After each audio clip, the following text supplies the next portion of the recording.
are live on Pop Culture Breakdown. Welcome to the show, everyone. I am Dictor Van Doomcock, the future ruler of Earth, and I have been waiting for this live stream for days and days and days, because while it's one thing to go ahead and do a solo review with Harvey of Snow White, and do a member live stream, well, not a live stream, a member video today, where I was able to vent to some extent. Misery loves company, and I've needed company. I've needed to vent about this piece of shit. This fucking thing is awful. All right, there's just no spoilers, no art about it. I had my art take on my review. I was able to calm down. I was able to, be as restrained as I could be. But at this point, this is the time on Sprockets when we dance. This is the time when it's time to fucking vent and say it like it is. Snow White is one of the worst fucking things I've ever seen. I cannot believe it was released. And we are going to talk about this tonight. Not only talk about it, but vent about it, because my God, I need to. I'm still in a reality inversion that this thing was ever even released. Has Disney no shame? Have they no sense of embarrassment? Have they no sense of rudimentary professionalism, for God's sakes? I mean, woke is one fucking thing, but to do what they did, it isn't even just wokeness. It's mostly just suck. It's mostly just unbelievable suck. Dear God in heaven. Whew. All right. Well, anyway, it's going to be that kind of evening, folks. We also have a little news about who's going to be working on James Bond, and we can decide about whether or not that's a good thing or a bad thing. Marvel made a big announcement today about who's going to be in their Doomsday Avengers movie and the sequel, which is apparently going to change everything about, the Marvel universe. Okay, well, c'est la vie. We'll talk about that. We also have we had 2 episodes of Daredevil that released yesterday. I've seen both of them, and we're going to review both of those today. And thank God in heaven, as a palate cleanser, tonight we are going to review a classic anime, one of my favorite movies of all time, and one of my favorite, absolute top favorite animated movies of all time, Porco Rosso, Miyazaki anime that I truly and deeply love. So we have that, thank God. So without further ado, let's go around and introduce the panelists. Apparently we have a special guest here, but I'll get to that in a minute. Let's go to Rob Wright. Robert, it's good to see you. How are you, my friend? I'm doing all right. Hail to the chat. Thank you guys for being here. Please like and share the stream tonight, because we got a great show for you. Can't wait to talk about some of these shows, and can't wait to talk about this awful Snow White movie. Yeah, God Almighty. We need therapy. We need therapy here. Yes, we do. And this is our group session that y'all are invited into, and hopefully all of you in the chat will get some catharsis from this as well. And we've got Sean. Hail to you, Sean. Welcome to the show. I'm glad you're here, man. We're glad you're here to help us talk about Snow White. Yeah, I need the group therapy as well. I went and saw it yesterday, and looking forward to venting and discussing this piece of something. Yeah, I saw that on X. You posted a shot of you flipping off the credit screen. Yeah, that was the end. I do have a few other pictures that I'll share with my experience. And that's part of it. So. The Sean Carter Snow Woke experience. All right. Yeah. Well, there we go. There we go. And it's like in the chat, Video Savant says, I wish everyone would stop talking about the Snow White movie. Well, and yet, when you are abducted and probed, or when you witness a satanic, sacrifice or something, this kind of trauma tends to linger. You have to go ahead and talk about this. I want to show on the Grumpy Doll where we got touched. You know what I'm saying? I mean, I'm sorry. We've got to get this out. Otherwise, we're going to get ill. Our heads will explode. Our bowels will be disemboweled. It's just cats sleeping with dogs, mass hysteria. We gotta get this out. We got to get this out. And along this line, I was not informed of this. This is a bizarre thing, but apparently we have Snow White sitting here on the panel with us. Snow White, are you there? Oh, look at this. Snow White has gotten all gangsta and beefed up. I think all the abuse has kind of pissed Snow White off. Hail, Snow White. How's things in showbiz? Oh, things are great. Things are real great. They're so great. I'm about to tell you how great they are. Now, first off, I'd like to thank our overlord, Dictor Van Doomcock, for giving me the epitome of femininity. Oh yes. The opportunity to take a victory lap, not only against the haters, like those of you on the panel that might otherwise be posting little pictures of you in the movie theater, giving me the middle finger. Not only that, but also the simple fact that not only does this embodiment of femininity and whiteness have the #1 movie in Europe, not only do we have the #1 movie in China, not only do we have the #1 movie in the USA, we have the #1 movie in the world. Wow. Woo! Wow. And yet, the interesting thing is, does that mean that like you're excellent, or does that mean that the rest of the world is really shitty? It's both. They're wrong and I'm right. Okay. Well, and yet the thing is, well, thanks for the kiss. I just wonder, I'm hearing that, it has not done so well in terms of the budget and everything, and that, alas, your movie may lose $200 million for Disney. We can forget about little numbers like, $200 million loss and 1.7 scale on the IMDb. That shit doesn't matter. No one listens to the IMDb. No.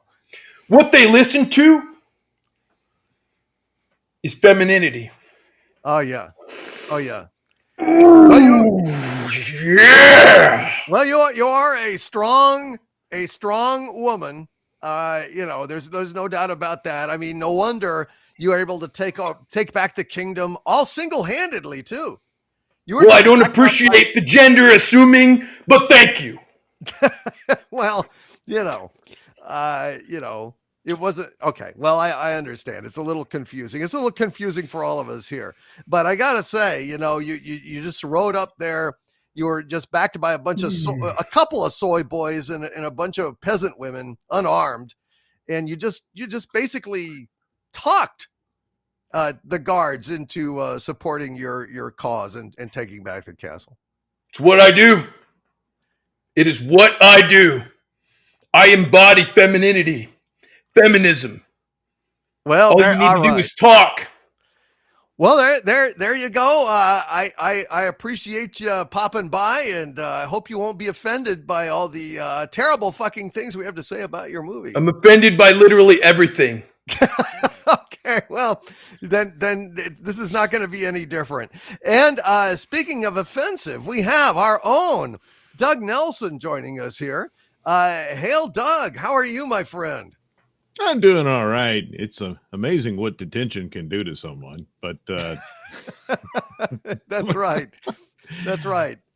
Gary But- Gary went into the, he went into the movie a sane and well gathered gentleman, and he came out convinced that, I mean, well, hey, it's meant to inspire That's people right. to emulate Snow Woke in this movie. Well, seems to be successful in that endeavor. I'm glad I skipped it. All right. Well, hail to you, Doug Nelson. Although I assume you did watch Daredevil. Oh, yes, yes. Well, excellent. Well, we will enjoy hearing your counsel on this matter. And we also are joined by Nick of Echo Base Network. Nick, hail to you, my friend. It's good to see you. Good to see you guys. I also suffered through this crap Snow White movie. But Shut your mouth, you toxic male. yeah, but thank God I did not have to pay to see it. So guess what? I got to keep my money. So Well, that at least is a boon. Now he Uh-oh. dropped out. He ran. I think he ran away. I think Snow White flexed at him, and he Yeah. was terrified. He just said, "Oh, fuck this. Okay, well, I'm out of here. Sweet home Alabama. Here I come." Oh no, here he came back. He came back. Hey, Nick. I accidentally hit the wrong button. Yeah, sure. Run away, little boy. Well, the message is so very important. Shouldn't the movie be given away for free? At this point, yeah. That's a good question. Yeah. That's a good question. In orphanages and dog kennels and Yeah. I don't know, opium dens. I don't know. I couldn't do that to puppies. It would be bad.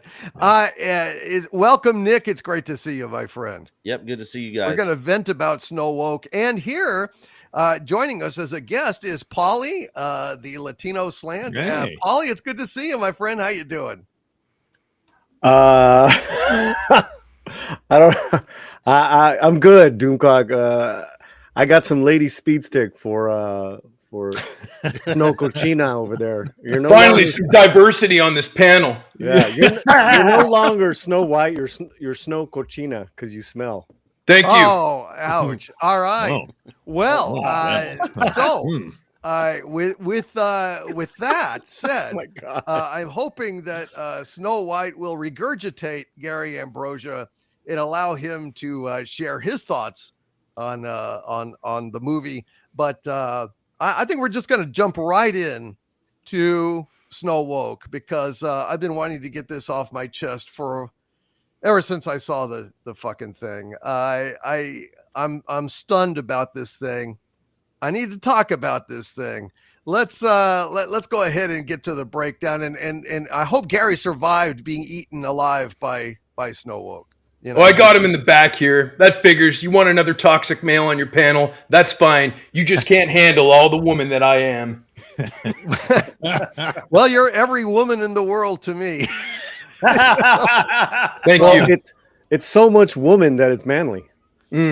Thank you. Exactly. It's gone all the way around the clock, rock around the clock, and it's 12 o'clock high, very high right now. So let's go ahead and get to let's get to the breakdown, shall we?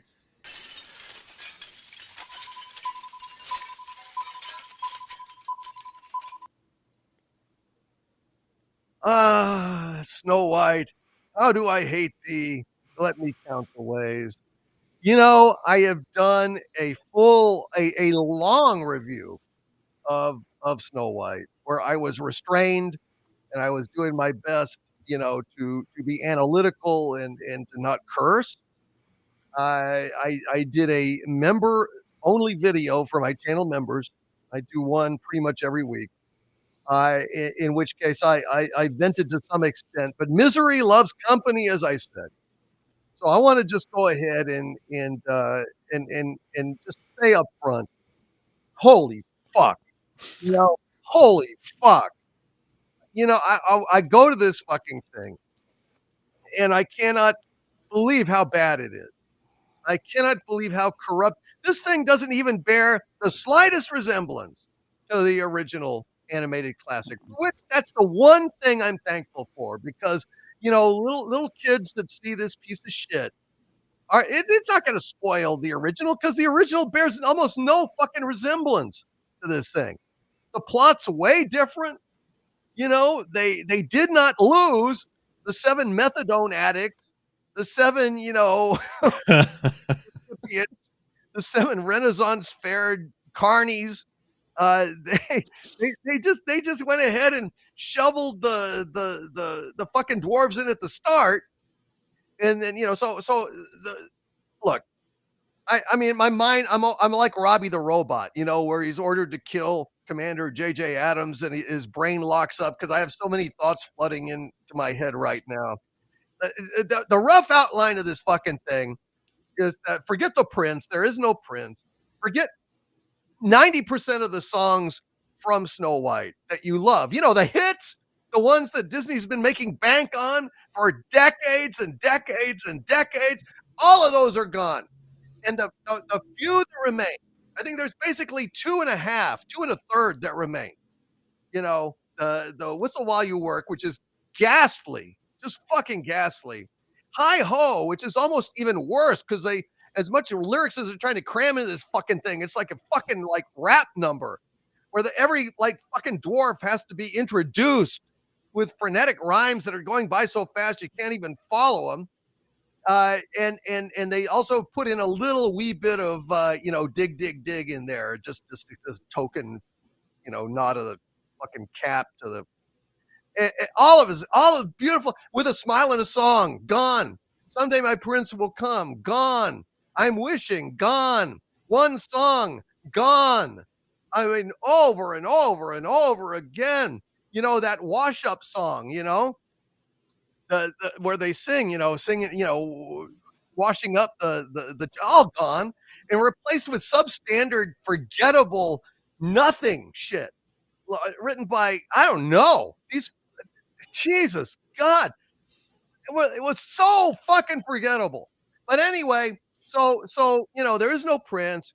She's driven out into the woods. She finds the dwarves' house. She wakes up and they're there. So she gang presses them to clean up their own house while she just hands them brooms and shit and twirls around and sings while they fucking do all the work. And then she says, "Hey, gotta go find my dead dad or where my dad is. I gotta go back to the woods." And that's where they find the 7 deplorable street junkies. And that's a whole other movie. And then they all, go back to the dwarves' cottage for a little tete-a-tete. And the solution of the movie is that Snow White walks up to the castle and says, "Bert, I know you, and Jimmy and Paul and all you guards over there. Aren't you all ashamed?" And they say, "Yes, we are." And they just refuse to follow the queen anymore. And that's the fucking movie. Then they all dress in white and have a party. So, fuck. I every aspect of this fucking thing is awful. Everything. There's nothing good about this movie. And all the critics that like said, well, Rachel Zegler, she's a bright spot in the movie. Bullshit, guys. I mean, yeah, she can sing, but she's she's got that really good background singer type voice that you don't actually like to listen to. Her voice has no passion, no character. At least with these songs, which are passionless and characterless. The dwarves are grotesque. The animals are just perfunctory. They have not a fraction of the charm of the animated ones. All in all, every fucking bit of it is awful, including Gal Gadot's god fucking awful like novelty song where she sings about it's all fair, it's all good, like being a dick. Fuck. So I'm just gonna I'm breaking out in a sweat here. I can't believe that Disney released this. I cannot believe that they thought that this was releasable. This is one of the worst fucking things I've ever seen. And God almighty. I'm almost let's have a discussion, folks. Let's just go around the table. So Doug, you didn't see it, huh? No, I just really couldn't. Doug will watch Willow every episode. But Oh, yeah. won't spend an hour and a half on Snow White. I hear you. Well, Doug deserves some reprieve. This is like the only woke crap that he didn't have to watch. So I know Doug has earned his stripes. He's He done his needed time. a break. Well, thank you. He's missing mean- 2 legs and an arm. And we're not going to send him to the front lines on this. It's like, no, soldier, you rest. You hear me? Yeah, since it was announced, I was like, I don't, and I mean, the only thing that was of interest is the whole, continuing ongoing weird, bizarre corporate soap opera that plays out with the studios and whatnot. And especially when it comes to Snow White, which was the movie that made Disney. It built Disney. Yeah. And all this time later, is this the bookend of Disney? Yeah, I think it is. I think it's ironic, isn't it, Doug? Yes, of all the movies, this is the one you do this. But I can't be shocked, in light of how things have been going. So, what else did anyone expect? I don't know. It's just on all levels of everything. Ziegler herself, which it's like the comparison between the reactions to Little Mermaid, but that actress handled herself very well. You can go back and forth. Everybody kind of liked her. She was nice and everything. I don't know what the deal is with Rachel, but it just all of course it starts off with Peter Dinklage. Yeah, and that idiocy, Peter. and I oh my god, and then you hear about, well, they're not going to have the songs you like, and I'm like, what are you doing? I mean, I just well, not to mention the racist remarks about her co-star, and then right, you right, get, yeah. Oh, the it whole got passing worse of and the worse. 1937 film. Yeah, it was just bad all around. Right. And it's like, what's the point of this? I mean, it's like when you were calling her She Guevara. It's like, you know what? Had they gone full course, it would have been hilarious. But anyway, it was a lost cause to begin with. All right, well that's fair enough. Yeah. Shit Guevara now. I mean, it was She Guevara before. Now it's just Shit Guevara. I'm sorry. I mean, Gary, dude. First of all, I'm glad you survived being abducted by Snow White. Yeah, what? Geez, man. It was like, did you think it was the Iron Sheik for a minute? Yeah, I did. Yeah, I just got hit over the head with a big sack of money, and then I was made prisoner of my own prisoner cell, which is really weird. That's very like meta,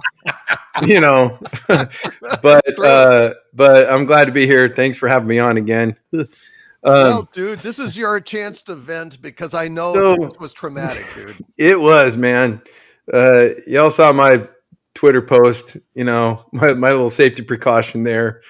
I almost ate that damn apple too. But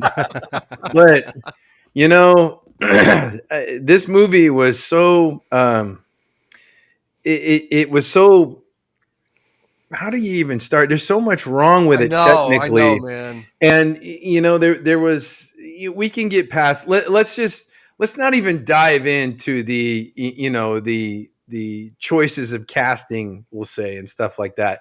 But let's go into things like the shoehorned in 7 dwarves.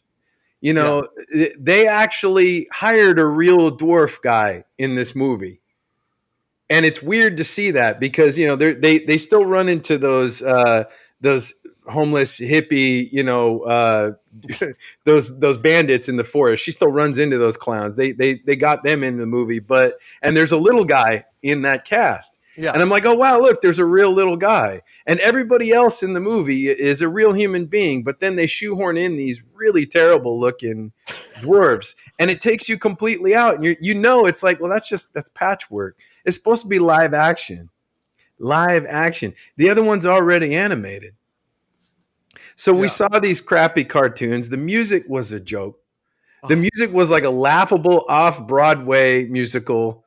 like the Princess Problems song. Like they're like, it's very, I am 16 going on 17, but they're kind of like, like it's so fucking bad. I mean, it is cringe. It's like that bad. You're like, oh, I can't handle this. It is like they're hitting their marks and the folded arm. You nailed it, man. That was exactly it is so bad.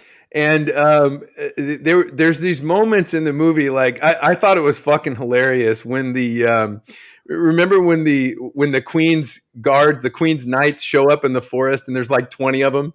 Yeah. And they surround the 7 hobos, right? Oh, yeah. And the 7 hobos are like, charge! And they go and fight them. And they, like these guys in fucking, 80-pound armor and big ass swords are running away. It's like fucking Monty Python. Run away!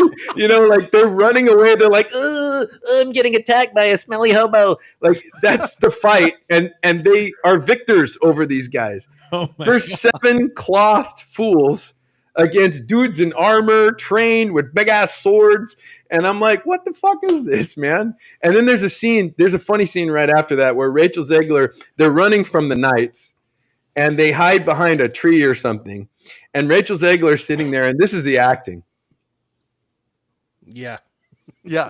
And you can tell that it's very poor direction because they're supposed to be looking out for the guards approaching them or the knights approaching them, but you can tell they're just waiting for each other's line. It's that transparent. And I laughed out loud in the middle of the theater when I saw that. The performance was really, really, really bad. The whole like Gal Gadot, I don't know, man. She's probably good at some stuff that she does, but maybe it was just that she was working with such garbage. Yeah. Because she's really great to look at. She's really a good looking gal, and she's kind of slinky and curvy in her fucking outfit. And it's funny. Right in front of me in the theater, there's a guy. He's either a boyfriend or a husband, and the wife is sitting next to him. And the whole time, this is all I can see, right?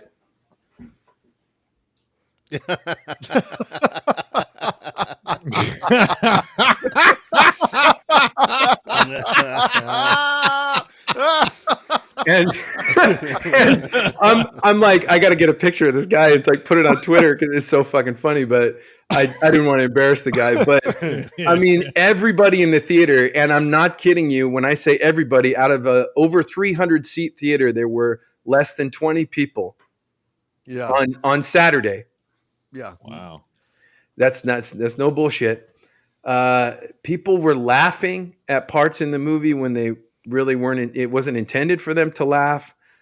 The ending was, oh my God. Like when she marches into the town they all have their fists up and, it's like, I'm like, Black Panther. The fuck is this, man? And the Queen comes down and she's like, gives orders and then nobody takes the orders and then the Queen just runs away. I mean, really, like, this is like Monty Python shit. Run away! They turn around and just run toward the castle, and she just gets mad, and it's laughable when she's like, "Who's the fairest of them all?" I'm just like, "It's you slinky hottie," and then the mirror's like, "Oh no, it's this gal with the cleavage of a 10-year-old boy." I'm like, yeah, sure. Right, the fairest. Y'all got to look up what the term "fair" means. Yeah, what a movie. What an experience. Dopey was the narrator. That was pathetic. That was really bad. It was like, hey. Oh God, when he talks, it is so wrong. It is. It's like this. So wrong. It's like this overenthusiastic elementary school student that's trying to. That's going to get an A for effort on his, history speech or something. It feels like that. But it's like really, a deep voice. I mean, it's like seeing like Alf open his fucking mouth and Richard Burton suddenly goes, "Each evening from December to December." It's like, what the fuck? It reminded me of a little kid imitating a deep voice. Yes. That's what it reminded me of. It wasn't like deep or booming. It wasn't like James Earl Jones. It sounded like an adult guy. It sounded like it was Timothy Chalamet or something. Some 110-pound, dude that looks like he's 11 years old that is reading this and has, no you know. It was hard, man. It was really, really hard to get through this thing. I don't know how many of you guys on the panel saw it, but boy. Did everyone see it except Doug Nelson, who's already done his time? I think Polly, you saw it as well. You know, and the thing that really kills me is how I'm surprised you didn't mention this, how ugly the fucking thing is. I mean, you know, in the forest, you'd expect it to look like one of these, you know, like, you know, Wayland paintings, you know, one of these, like, you know, in the golden light, you know, it should have been so beautiful and so magical. And it is, there's something about the way that they did that light that is hard on the eyes and ugly as fuck. You know, the way that I put it in my review was that somehow they figured out what the element is in fluorescent lights in offices that's so ugly and managed to program that into their fake, you know, golden light in the forest. Cause I swear it was hideous. I don't even know if they're thinking about that because again, this is a live action version of this movie, or at least supposed to be, but there really isn't much that's live action. It's just people on a green screen somewhere. Yeah. You know, like it's supposed to be real. The other one was animated. Why are you making an animated live action version of this? You know, I don't think that they were even paying attention as to what the caliber of art that the original was.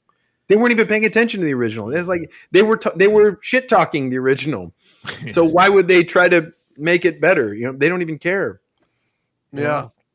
Yeah. It was it was hard. awful. Yeah, Valiant Renegade referred to that yellow as they put a urine filter. Yeah. He said they put a urine filter over the camera. Oh, ugly. Like a little disc filled with urine, just put it like right over the fucking right over the fucking web. And you know, Twilight Hour is nice, but if every hour is Twilight Hour, then it just gets boring. Mm-hmm. You know, you have to it has to be appreciated. There's a spot in the movie, there's a time when that happens. It's not all the time. The sun is not always setting. The sun rises, and you know, it's setting for about an hour. You know, well, Twilight Hour. But I'm surprised. I mean, honestly, the thing about it is that there isn't not one beautiful shot in the whole fucking movie. Not one beautiful shot that takes your breath away. Whereas, like in the original Snow White, that regularly breaks your heart with how beautiful the thing is. Yeah. I mean, it's really, they can't even get the technical shit right. Even the inanimate shit sucks. I'm horrified. I mean, they took what was the purity of a human story, and they just inverted it to, you know, current what they think is propaganda. You know, propaganda for their little narrative. You know, they took something timeless and made it, you know, current, and it's the opposite of what you should do. Yeah. You know? I mean, it's not even, it didn't even make its way to 2025. It was current when they filmed it in 2022 or 3. Exactly. It's already out of its time. Yeah. Well, exactly. I just got a tip for Disney.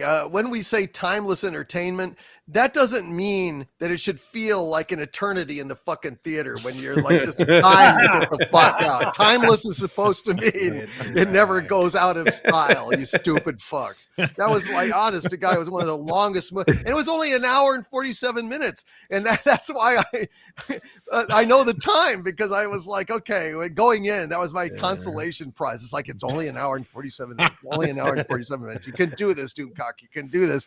And then it's like, no, I can't. You know, halfway through, I'm like, oh, this is not going well. Robert Wright, what'd you think?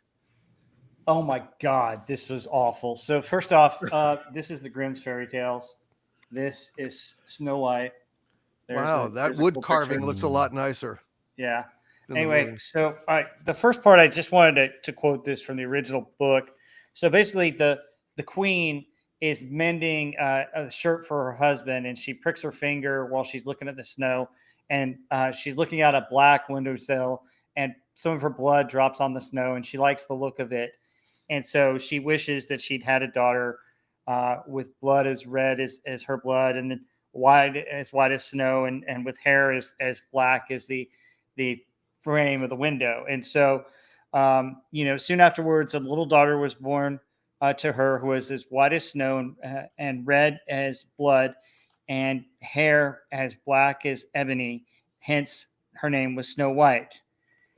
So that's where it comes from. So this stupid story that they did, they couldn't follow the original. So they basically put her being born in a carriage in the middle of a snowstorm. And, oh, she's so brave to be born in the snowstorm. Well, wouldn't her mother be the brave one giving birth to her in a cage? Uh-oh, are you there? Oh, yeah. Can you hear me? Yeah, you just froze there for a Okay. minute, but Wouldn't it? yeah, right. That she was born in a carriage. Like Yeah. she was so brave to be born in a fucking carriage in a snowstorm. It's Yeah. like a baby, in my video, I said, well, she's lucky she wasn't born in fucking New York. Then she'd be named Taxi Cab Yellow instead. Yeah, exactly. And it just got stupid from there. And that was the point where I just flipped off the screen at that point. I was like, it just hacked me off. And then I kind of calmed down. But then you have the whole country of how they rule. And, oh, we're going to share every little thing. Every little thing belongs to everybody else. Communism? Anybody? Mhm. Yeah, big time. I just was like, what are you doing? You're already going off the deep end with all the other crap. And then you have this. All right, so we're not even to the point where the mom dies, which actually in the original story, the mom dies in childbirth. But the mom dies, and then the evil queen becomes the wife, and all of that, and the whole thing with the huntsman and stuff like that. And then you have the awful, god awful wood scene, and the deer pushing her to the forest. It's just ridiculous. The other thing that was ridiculous was like she was forced to do chores like Cinderella, and she confronts the queen about how she is, and it's just like, okay, can we stop? It's so political. You got communism, you got class warfare, you got all this other stuff that's thrown in this movie. It's like they're trying to make it so political and all this other stuff when the reality is that the whole point of Snow White and the whole point of this is the essence of pride, the essence of vanity. That's what this story is really about. The queen is so prideful and has vanity, but you don't really get all that because they're throwing all this other shit at you. It's annoying. The music was terrible. You get to the Seven Dwarves and you have a hard time looking at them because they're done so awful. I mean, Dopey looks like Alfred E. Newman. He can't talk, and Snow White teaches him how to whistle. Oh my God, how stupid is that? And then, with the, you mentioned the rap song, but the thing about it is that they went out of their way to also go, oh, do you want us to name them in alphabetical order or reverse alphabetical order? The joke that everybody always says, oh, can you name the Seven Dwarfs alphabetically and all that stuff? They hammered that thing like 2 or 3 times. I was just like, are you freaking kidding me? Another couple of things that happened. The whole mine scene was just kind of cringe. You have Dopey messing everything up and all this other stuff. I just was like, can we just get the regular hi-ho song? Can we get the original stuff? Can you just show your classic cartoon or supposed to be cartoon characters if you're going to make them cartoons in a live action movie instead of hiring who you should have hired? So getting through that was complete cringe. With the whole Prince and the 7 wandering whatevers, that was weird. You had the one guy that was, oh, I'm great with a crossbow. You don't have a crossbow. You have a slingshot. I'm just like, what are you doing? And then they bring the prince who gets hit by an arrow to the 7 dwarfs, and Doc is the smart one. Doc is the one that was always the smart one, was always the wise one who could probably heal somebody. You make him out to be kind of an idiot. No, oh, I may have healed him. I don't know. I just was like, are you freaking kidding me? Give your dwarf or give somebody something. You guys have already mentioned her marching up to the thing. The only halfway for just a half-second decent scene. This was the only scene in the entire movie that was remotely interesting. Was the queen turns to Snow White and she has her dagger and she goes, fine, take the dagger and kill me. And Snow White couldn't do it. What's that about, though? I don't even know what the fuck that. I don't know what it was about, but I was like, damn, that was actually okay, all right. What do we? Oh, you're not going to do anything with that. I was like, that was actually, hey, whoa, wait a minute, that was unexpected. Let's go.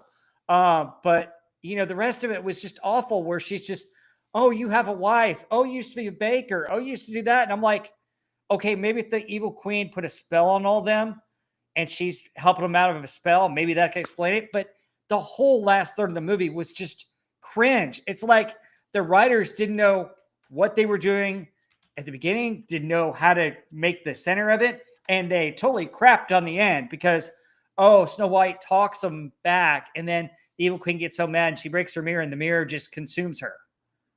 It's Yeah, the that was stupidest thing bizarre. I ever saw. And as soon as that dance scene came on, I was already getting up from my chair, and the minute the credits started to roll, I was out the door, and I was the first one out of my theater. But I had this rant at the end because I had a conflicting emotions. I finally calmed down through the movie that was just boring me. But I just said, just got out of Snow White, and it was beyond terrible. I was the first one out of my theater. I feel apathetic, and I think it represents something we have dearly lost in our society. Instead of fables with morals and values that have stood for thousands of years, we replace it with social political values of the few in order to influence others to their social political views. Furthermore, we have dearly lost all creativity and imagination. Instead of telling new stories, they remake things that were already good on their own. It's very sad because instead of something interesting and creative, we got something cold and boring. And that's what this film was, cold and boring. 100%. Gary, we're going to go to Sean in just a sec, but Gary, you said you got some breaking news about Snow White. Yeah, thanks to Scott V for just sending me this. According to Colin Rugg, the son of Snow White producer Mark Platt, his name is Jonah Platt, absolutely unleashes on Rachel Zegler for ruining his father's movie. Jonah Platt is ripping the 23-year-old actress for getting political and ruining Snow White. According to this, the response was somebody had said to this guy, "Your dad flew to New York City to reprimand a young actress. Any words on this? Because that's creepy as hell and uncalled for. People have the right to free speech. No, shame on your father." Jonah Platt, the son of the producer, replies, "You really want to do this? Yeah, my dad, the producer of an enormous piece of Disney IP with hundreds of millions of dollars on the line, had to leave his family to fly across the country to reprimand his 20-year-old employee for dragging her personal politics into the middle of promoting the movie for which she signed a multi-million-dollar contract to get paid and do publicity for. This is called adult responsibility and accountability. And her actions clearly hurt the film's box office. Free speech does not mean you're allowed to say whatever you want in your private employment without repercussions. Tens of thousands of people have worked on that film, and she hijacked the conversation for her own immature desires at the risk of all her colleagues and crew and blue-collar workers who depend on that movie to be successful. Narcissism is not something to be coddled or encouraged." How about that? Outstanding. Wow, that's Yeah. On. Yeah. Actually, that's fantastic. Polly, you had said something about this. Any feedback on that, man? On what? I mean, there's literally story. so much, so much Snow White mamadas every day. Like there's a new breaking drama news. Mamadas means bullshit. On what Gary just did. So Yeah. okay, let's back up. According to a professional relations that I have with a Marvel employee, so to speak, they have been overconfident with Snow White for way too long, and they thought that no matter what they put up, people are going to come. It's Snow White. Yeah, sure. Rachel said this, Rachel said that, but we're changing the story. People are gonna, they were far too long, too far up their own asses. So this Rachel thing is over 3 years old as far as it becoming a problem. This, what you're saying, is someone who is not directly on the payroll, so to speak, of Disney, but is close to the production, speaking out. breaking rank, but not really, because again, they're not a Disney employee. He didn't sign an NDA. This is it's been, there's so many unprecedented things happening with this film. This is way better than the movie. All this is way I mean, wow, the son of this executive producer. And of course, they're old school, man. Let me go and let me go talk to Rachel in person. That's how you do it. That's how you're professional. It's like, look, Rachel, this is how it's supposed to be done. And I was like, yeah, no, I'm gonna do my own thing. It's like, this is a burning ship with so many holes. I don't know what else to say. That there's other subplots going on at the same time, Doomcock. At the same time, there's so many subplots going on. Well, I would just say ahead. with that, with Garen and I had shared with you, it's gonna get worse. You It's think gonna get so? worse. Oh my God, yeah. You kidding me?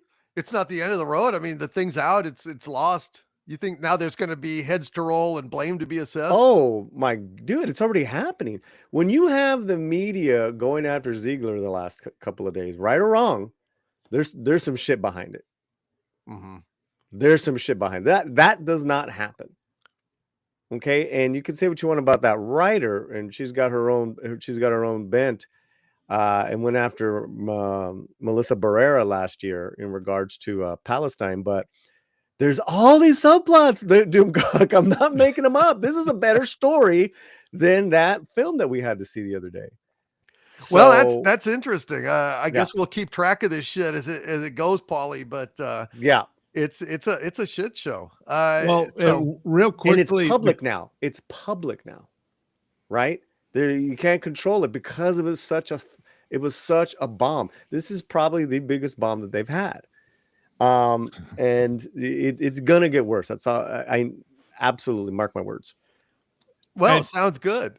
Real quick, I don't want to take away from Sean's time, but based on everything I've heard about the film, and not to be defending Rachel Zegler, but the entire approach to it, she was probably in line with that, and at the outset was spewing all this stuff because that's what the movie's about and all this sort of thing, and now it's like, okay, Rachel, everybody hates you. We're all going to hide behind your skirt and let you take all the Rotten Tomatoes and stuff. I think that's probably what happened. Of course, you don't like the girl, and I can understand, but ultimately there's plenty, and it's like this old saying, victory has 1,000 fathers, failure is an orphan. And that kind of thing. So Doomcock, Doug is absolutely right. They stamped that type of agenda. And if you remember on D23, Gal backed her up on that red carpet. Yeah, this is not going to be a prince saving the princess. They're reading the, hey, these are the notes, and this is what we've been filming. We're not doing it, and we're not saying anything wrong. Right. It was when she got political, and when she went after Trump supporters last November. That's when the line started. The line started crossing. This is just too much. Because if you remember, Doomcock, D23, they had a cut, and it was so horribly met. There were so many problems with it that they pushed everything back a year. This was supposed to come out a year ago. Right. This was supposed to come out a year ago. That means, correct me if I'm wrong, Gary, if this was supposed to come out a year ago, right? Last March 24, this film should have been locked late 23 at the latest. Does that make sense, Gary? Sure. I haven't heard anything to counter that. But so what they were probably thinking, Doomcock, is that, okay, we got this extra year. We're gonna do these reshoots, massive reshoots, and we need Rachel to shut up for a while. And we need people to forget all the past stuff that you said, right? Yeah. And that's the only way we're gonna have a crack at this. If you remember, she went away for a little while. She did Broadway. There wasn't anything going on until election day. And then that's when, she did her video, and that's when all the stuff went, everyone started getting all upset again over Rachel's comments. So yeah, man. Yeah. No, hey, listen, but we weren't going to forget. The internet has a long memory. That's the Yeah. problem for Disney. Sean, what tell me about your horrible experience with this movie? Before I break those, I will say I was going to say like 3 things about the movie that I found weren't horrible, but you know what? Fuck it. I started thinking about it. If there was a live action movie that Disney should have just cherished and taken great care with, it was this one. Snow White saved the Disney company back in the day. The pillars on the thing are the 7 dwarves. That's there for a reason. It is such an immensely important film to the company, and they just shit on it. So no, I'm not going to say anything nice about it. I was going to, but I'll share my screen here. I do have a little photo album. Oh boy. So I'll bring that up. So here, that's me in the car when we got to the theater. I didn't want to go in. The only thing I was like, okay, fine, I'll have some popcorn. So we get into the theater. My wife makes me go in. He's like, come on. And so here's me being pulled in. It was a vortex of gravity yanking me into the movie. So then we sit down at our seat, and I think there were 2 people down here. Look at that. So yeah, it was a completely empty, except for like some dude up at the front with a kid or something. And what was funny, so like Rob was saying, he was the first one out of the theater. I was the 4th person out of the theater, and also the last. So Wow. Oh God, and that's the opening scene. Yeah, right there. Yeah, yeah. No one came in after that. Nobody came in after that. No, look at that. No. Here's me when I first saw the dwarves. I was like, what the what the hell is this? It's starting to look like a found footage movie. It's starting to look like a Clockwork Orange. Yeah, exactly. Certainly what it felt like. Oh God, I know. Yeah, dude. no kidding. And then, of course, the movie ends, and there's my there's my salute. Hi ho. Wow, I didn't even get to those credits. Oh man, and then finally, the lights came on, and I had enough. So, We gave the popcorn back. And you get a rebate on the popcorn that you returned, you recycled. God, what a horrible experience. Now I've got one more slide to show, but it's just a screenshot. Now I haven't heard anyone mention this. So this movie is supposed to be made for kids, right? Allegedly, I guess maybe. Now, in the scene where she manipulates them into cleaning the house after they have taken her in, where in the original movie she cleans as a thank you. No, Yes. This one, she's like, no, I'm going to manipulate these fuckers into cleaning their own house. There's a line where she gives them all a brush and a broom and all these things. I think it's Sneezy or someone says, hey, I think that brush is mine. Look at Sleepy says that. Wait, I think that brush is mine. And Grumpy says, you should have hung a sign. If you don't hush, I'll take this brush and shove it where the sun don't shine. So we've got dwarves talking about sticking things up the other one's booties. And Is that real? Movie. I mean, is that the? Yes. I mean, it goes so fast. I didn't even catch Yeah, it. Yes. I That heard the was real. line, and he's holding the brush into his face. I'm going to stick this where the sun don't shine. And I couldn't believe what I had heard. And I went home and I looked up the lyrics, and sure as hell, there it is. So Wow. I couldn't Charming. believe it. I couldn't. I mean, this is a kids movie. Well, So- yeah, I guess in a way. Yeah. All the plot holes and the stupid things in the movie were just wretched. And I will say this. I will say the one thing that they did, they at least acknowledged that Gal Gadot is prettier, because at the end of the movie she says the beauty's skin deep. Her beauty comes from within. So they did at least acknowledge that Rachel looks like a fish, which she does. What she does. Anyway, So that's yeah. that's an actual. Yeah, I think I was numb at that point. I mean, Yeah. honestly, at this point, that was towards the end, and I just wanted it to be over. I was just kind of clawing my own eyes. But so basically, you're saying that the magic mirror takes into account inner beauty as well as outer beauty.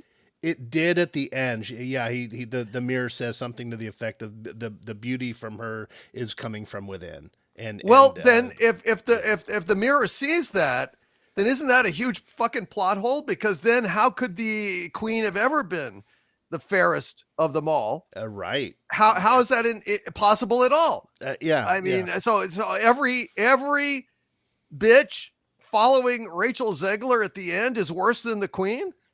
Is that what the fucking mirror? I don't know. Well, it's a fair point. It's like a massive, like, planet killing, franchise killing plot hole. Like, if all of a sudden it's like, well, her inner beauty, it's like, well, Jesus God, then so and all those other women are number 3 on that ugly list. Seriously? Yeah.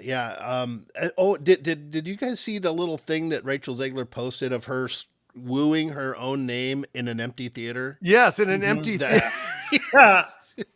She's like, woo! Oh man. And in my last little point. Yes, she can sing, but you know what? Singers like Rachel Zegler are a dime a frickin' dozen.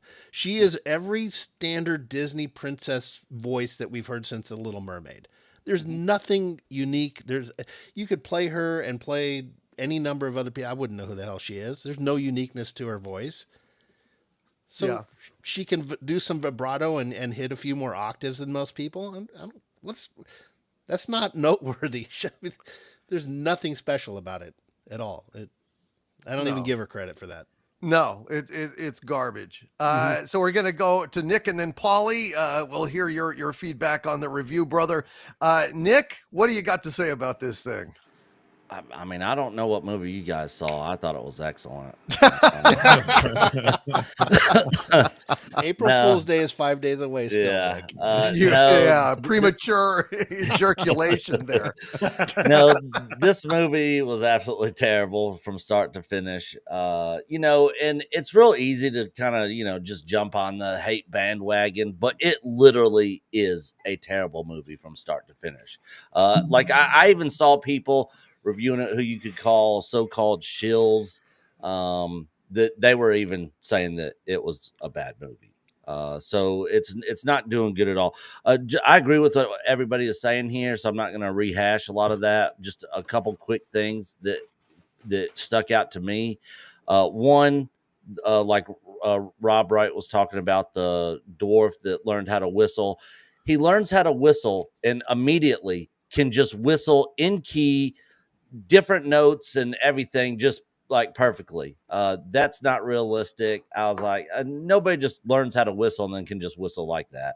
So I was like, that's not really realistic, but whatever. The second thing was when the queen tries to get her minions to basically kill Snow White, she tries to do it twice. Why is it that she tries to get the black man to do it both times? Did anybody else notice that? Why is it always got to be the black man that's got to freaking do the killing? So I was like, that's kind of racist on their part a little bit. I could see an argument there for that. You know, the uh, tough part about that, Nick, is if they give the guy the role, it's racist. If they don't give the guy the role, it's racist. yeah, no, So, you're not wrong. you know, might as well be racist and pay the guy, I guess. Yeah, I Yeah. guess so. So one of the things I did is after I saw this movie, I watched the original because I have not seen the original since I was a kid. So after watching this terrible movie and then watching the original, of course, how she gets her name is dumb. But at the very end, the original, the dwarves are chasing the evil queen, up a cliff. Lightning strikes, she falls to her death, ding dong, the witch is dead, it's over. In this one, she's got to go and be the leader that she knows she can be, and win the kingdom back. And how does she do it? By telling people she remembers them. I was just like, what is happening right now? This is how she gets the kingdom back, by telling people, she remembers them. And then the bandit dwarf they just pop back up out of nowhere with his crossbow. It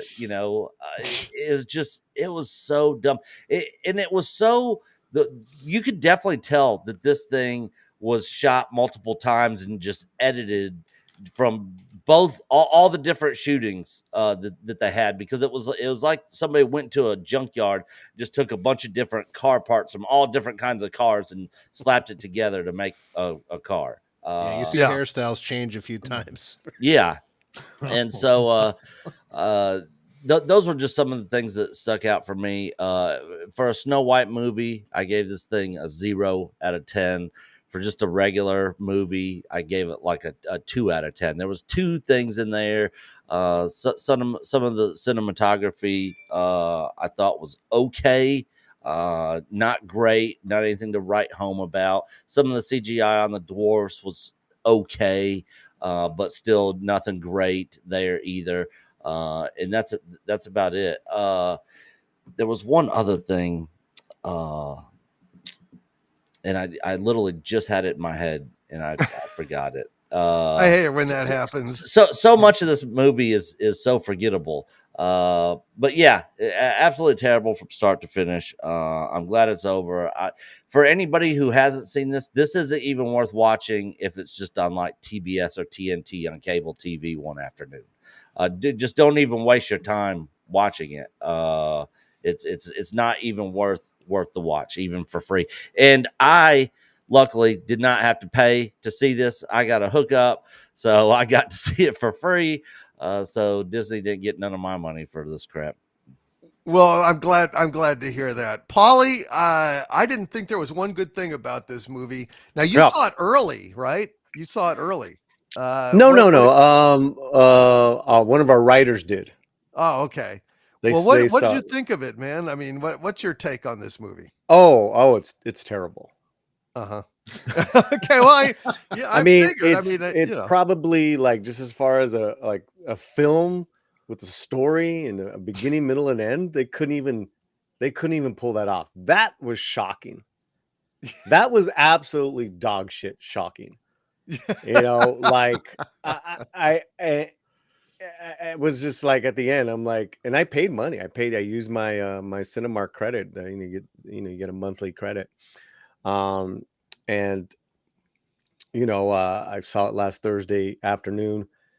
A couple people in there, same thing. Let me say this though. I think I like Rachel Ziegler's singing. I'm a fan of Rachel Ziegler's singing. I liked her in West Side Story. That being said, I liked the first 20 minutes of the film. I was like, okay, we got something here. We're on to something. And then, of course, the story failed to solve. But yeah, I disagree. I think is with Sean, what Sean said. I think that she is a cabaret performance away from an Academy Award. Like Eliza Minnelli in Cabaret. Because Liza, when she's acted in certain different films, she was not really good. She's very particular as far as the type of roles that she excels in, which is the odd musicals where she's singing, like in the movie Cabaret. It's the same to me. It's the same thing with Ziegler. That's why I think Ziegler is going to do very well on Broadway for many decades. That being said, I think moving ahead in some sort of really good musical film, like a Chicago, on that level, but then there's the whole, her burning down and burning bridges. So I don't even know if that's possible in the next few years. So yeah, I gave it a 4 out of 10, and that's with I had gone down. It had gone down from 6 to 5 to 4, and that's with Rachel singing. Wow, interesting. Yeah. Honest to God, I mean, I'm a big fan of musicals. Yeah. And I know, West Side Story by heart. I know a lot of Me these too, musicals yeah. by heart.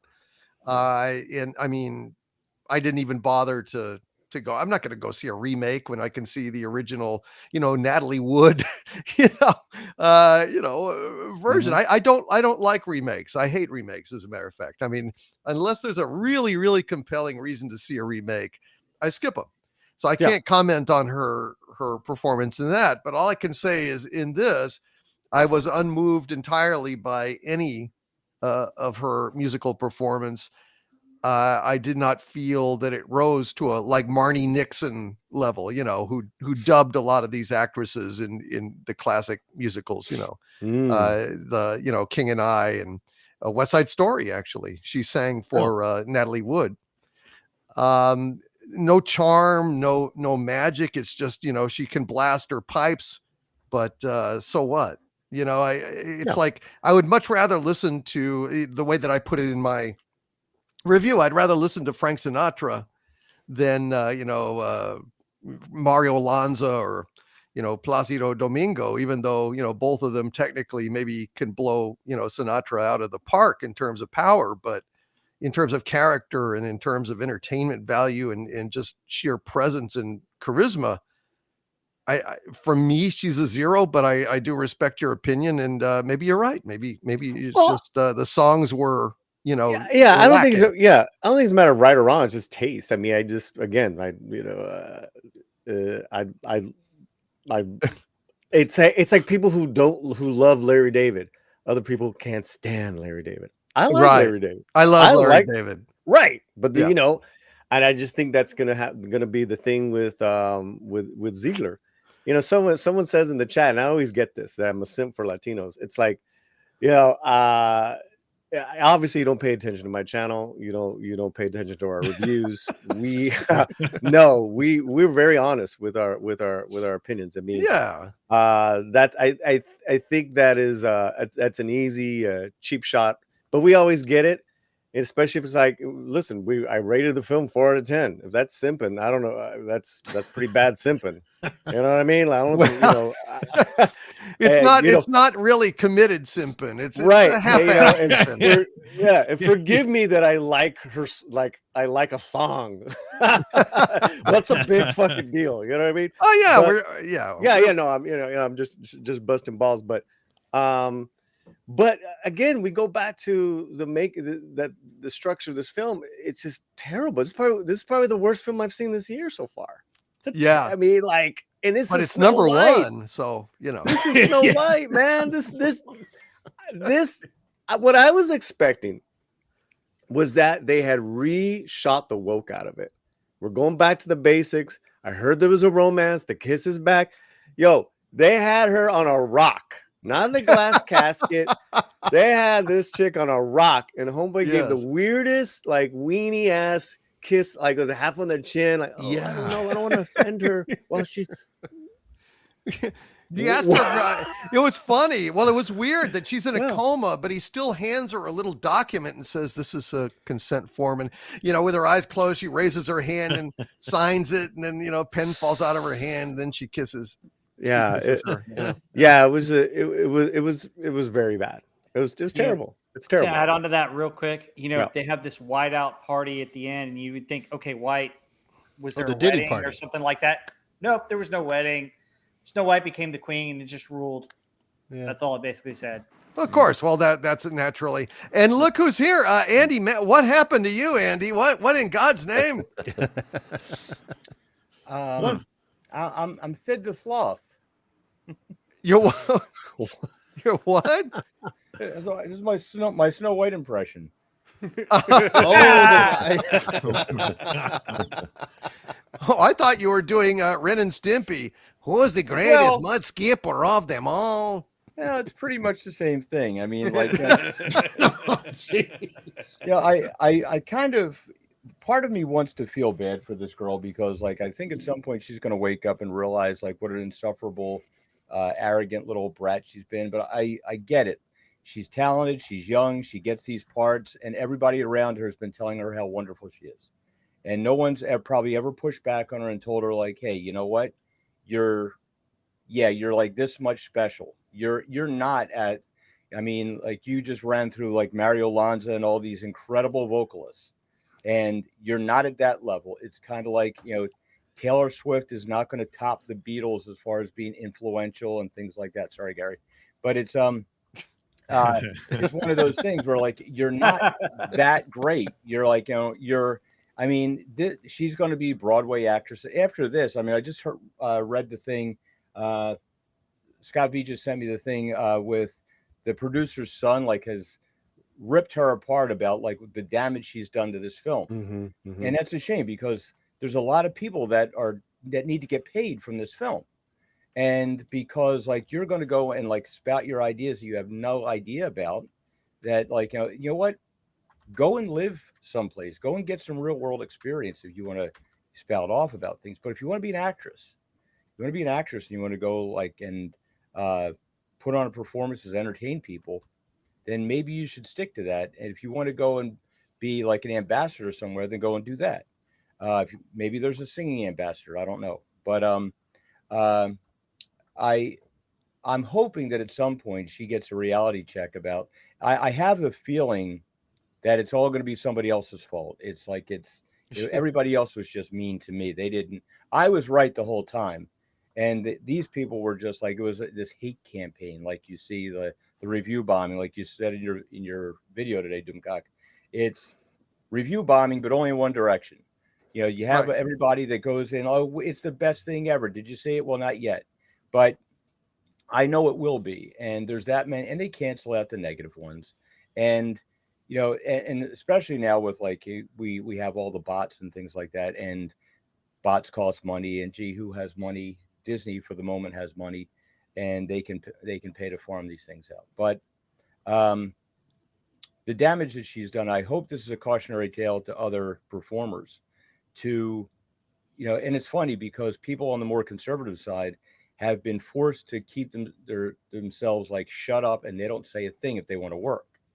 They like you see like the ones that have come out, and you see how they get blacklisted and they don't work anymore. I mean, when was the last big budget thing you saw James Woods in? I'm sure it irks Disney to high heaven that he's in there with the llama guy in the Emperor's New Groove. So, but yeah, that's it. I'm sorry. Thank you. But it's for years, they had to keep their mouth shut. And it's like, and before that, you had like the whole reason that they put the clause in there in that law that Gina Carano's taking advantage of about not discriminating against people according to their political beliefs was put in there to protect communists during the 50s. Now it's come full circle. Now you're using it to protect conservatives. It's like, so I really hope that this is a cautionary tale for a lot of people in Hollywood to say, hey, you know what? My audience here is what's important. That's because you could have, like I said, she's got a little bit of talent. She's got like I forget who it was that said she does a good job singing, but she's not like, doesn't really belt out. They kind of like had to tune things down a little bit. I don't know about auto tune. I've heard some things about that. I don't know if she used anything like that, and I won't take anything away from her as far as her ability to sing. But if you go around and you start slinging arrows and mud at people, don't be surprised when they start slinging it back. Right. Amen, brother. Amen. So I take it you did not like the movie. Anything to say before we wrap this up and move on to Daredevil and Superjets? Oh, Gary told me, save my sanity, my mind, and my liver because I'd probably drink heavily after if I went to see it. So I haven't seen it yet. I gotcha. Well, you were smart, along with Doug Nelson. And no wonder they all look like, they got a spring in their step, and all of us look pasty and pale and Yeah. a little sweaty, and For once, I'm healthier than everybody. yeah, I know, it's really amazing. And Gary Ambrosia sprouted like, extreme hair and was cross-dressing there for a minute. I mean, it was really traumatic. This has been an awful, awful time. But I had one other point I remembered what go I was ahead, gonna say, Nick, go ahead. I am not a fan of musicals, and so when I watched the original one, they had the songs and stuff in there, which was fine. They're classic Snow White songs. But what I hated in this, one of the things that just was super cringe for me personally, was the whole conversations that they would have with each other were in singing. And I hated that. Absolutely hated it. That was the other thing that I was trying to remember that I thought of. Mm-hmm. That It's awful. That's kind of operatic at that point, Yeah. And it's just so phony. I mean, if the song is great, that's one thing. If the song sucks, then just shut up. Just shut up. And I think the lesson here is obvious. If you fucking hate the source material, don't do a remake, because it's just going to come out bad. Obviously, it's obvious to me that these people hated the original source material. Those are the real criminals here. Yeah. Those are the real criminals here. It's not who they auditioned, who got the jobs, even though their mouth is a different story. But long before they auditioned anyone, they made that choice, right? And the final three were as a Afro-Caribbean woman, a Mexican pop singer, and Ziegler. So look, they obviously had a vision in their head, but the further away you go from source material, the more heavy lifting you're going to have to do as creative vision and in writing and in restructuring whatever you're going to restructure, because you are messing with something that is already timeless. So it's like, it was always like, oh, let's make a Superman black. It's like, yo, the more you do that, you're going to have to explain a lot of stuff. I mean, come on, whenever we're talking about, look what they did with Namor. It's like, yeah, that was terrible. And because you went so far away from source, it's like, yeah, it's a made up character. It's a fairy tale. Okay. But this was just garbage, man. This was let's be honest here, Doomcock. This was communism 101. Yeah. Right.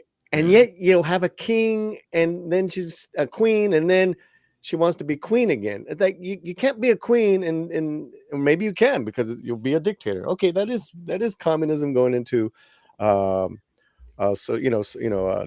What is it? Like a dictatorship there. Yeah. So yeah. Right. Anyways.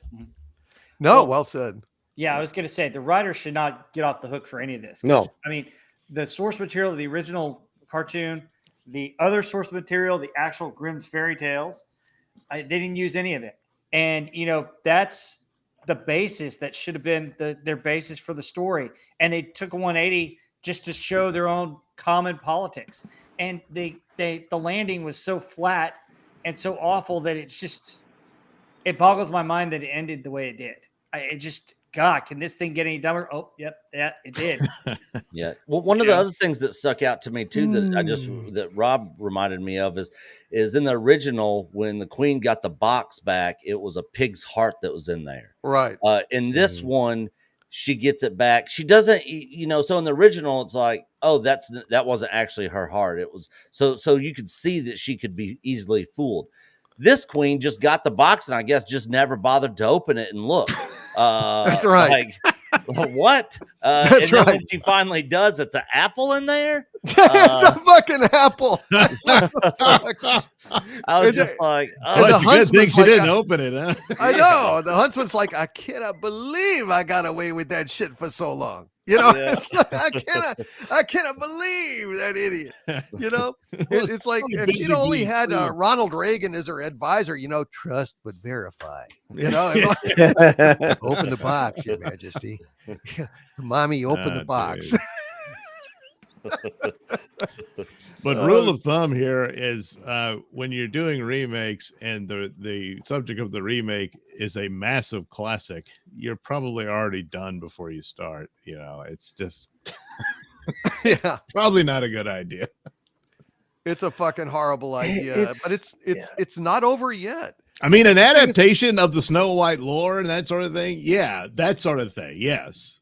But didn't they do that with the Huntsman and Kristen Stewart? Yeah, they already did it. Yeah, that was kind of and it was kind of like a little female empowerment in that. Right. But this one when they dress her up in the outfit and everything and say, and it's a musical. The other one wasn't a musical, right? Yeah, it was a drama. It was a drama. So yeah, that's a little different. But I mean, it's like the old joke about, well, when are we going to see the remake of Citizen Kane? You know, it's just like I think we just did. Did anyone else?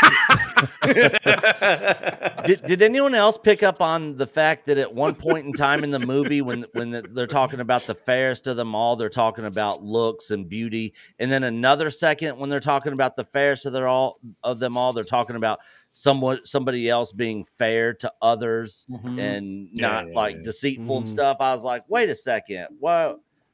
They're using the fairest of them all differently at this point in the movie than they were at this point in the movie. It was just weird. Well, it was a couple of rewrites ago, Yeah. And Dopey becomes the main spokesman for the dwarves because he can speak now, and the little small guy from the 7 people finally gets a crossbow and hits the target and helps win the day. It's just so stupid. Well, thank God the knights were all from Monty Python's Holy Grail, as Gary. Oh yeah, run away! Otherwise, the revolution might not have worked. They went and pissed off and said knee, way away from the battlefields. The only thing missing was the broomstick horses. Yeah, alas, and the coconuts. That would have made it a lot better. All right, let's get to the super chats and then we'll talk about Daredevil.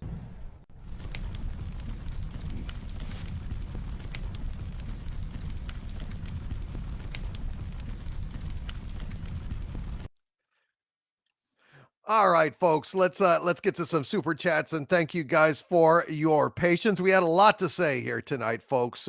We've been deeply fucking traumatized. All right, so forgive us for going on away.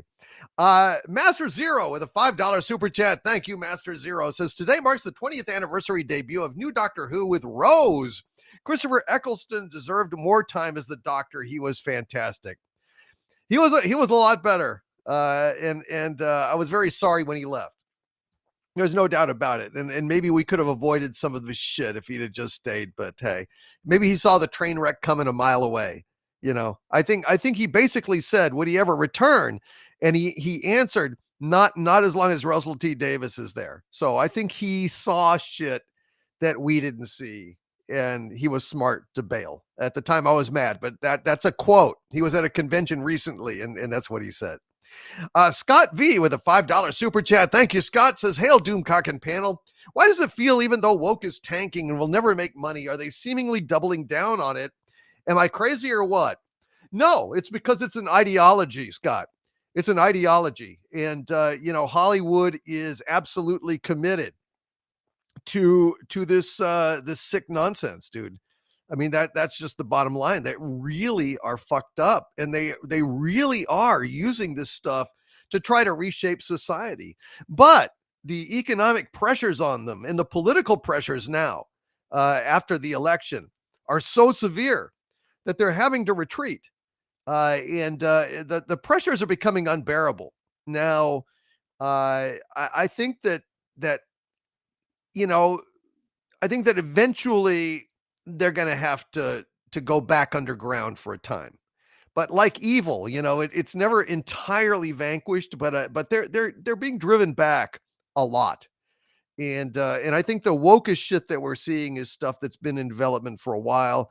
There's always going to be a few pockets of woke, madness out there, and those people have to be pried out of there with crowbars before all this shit will stop.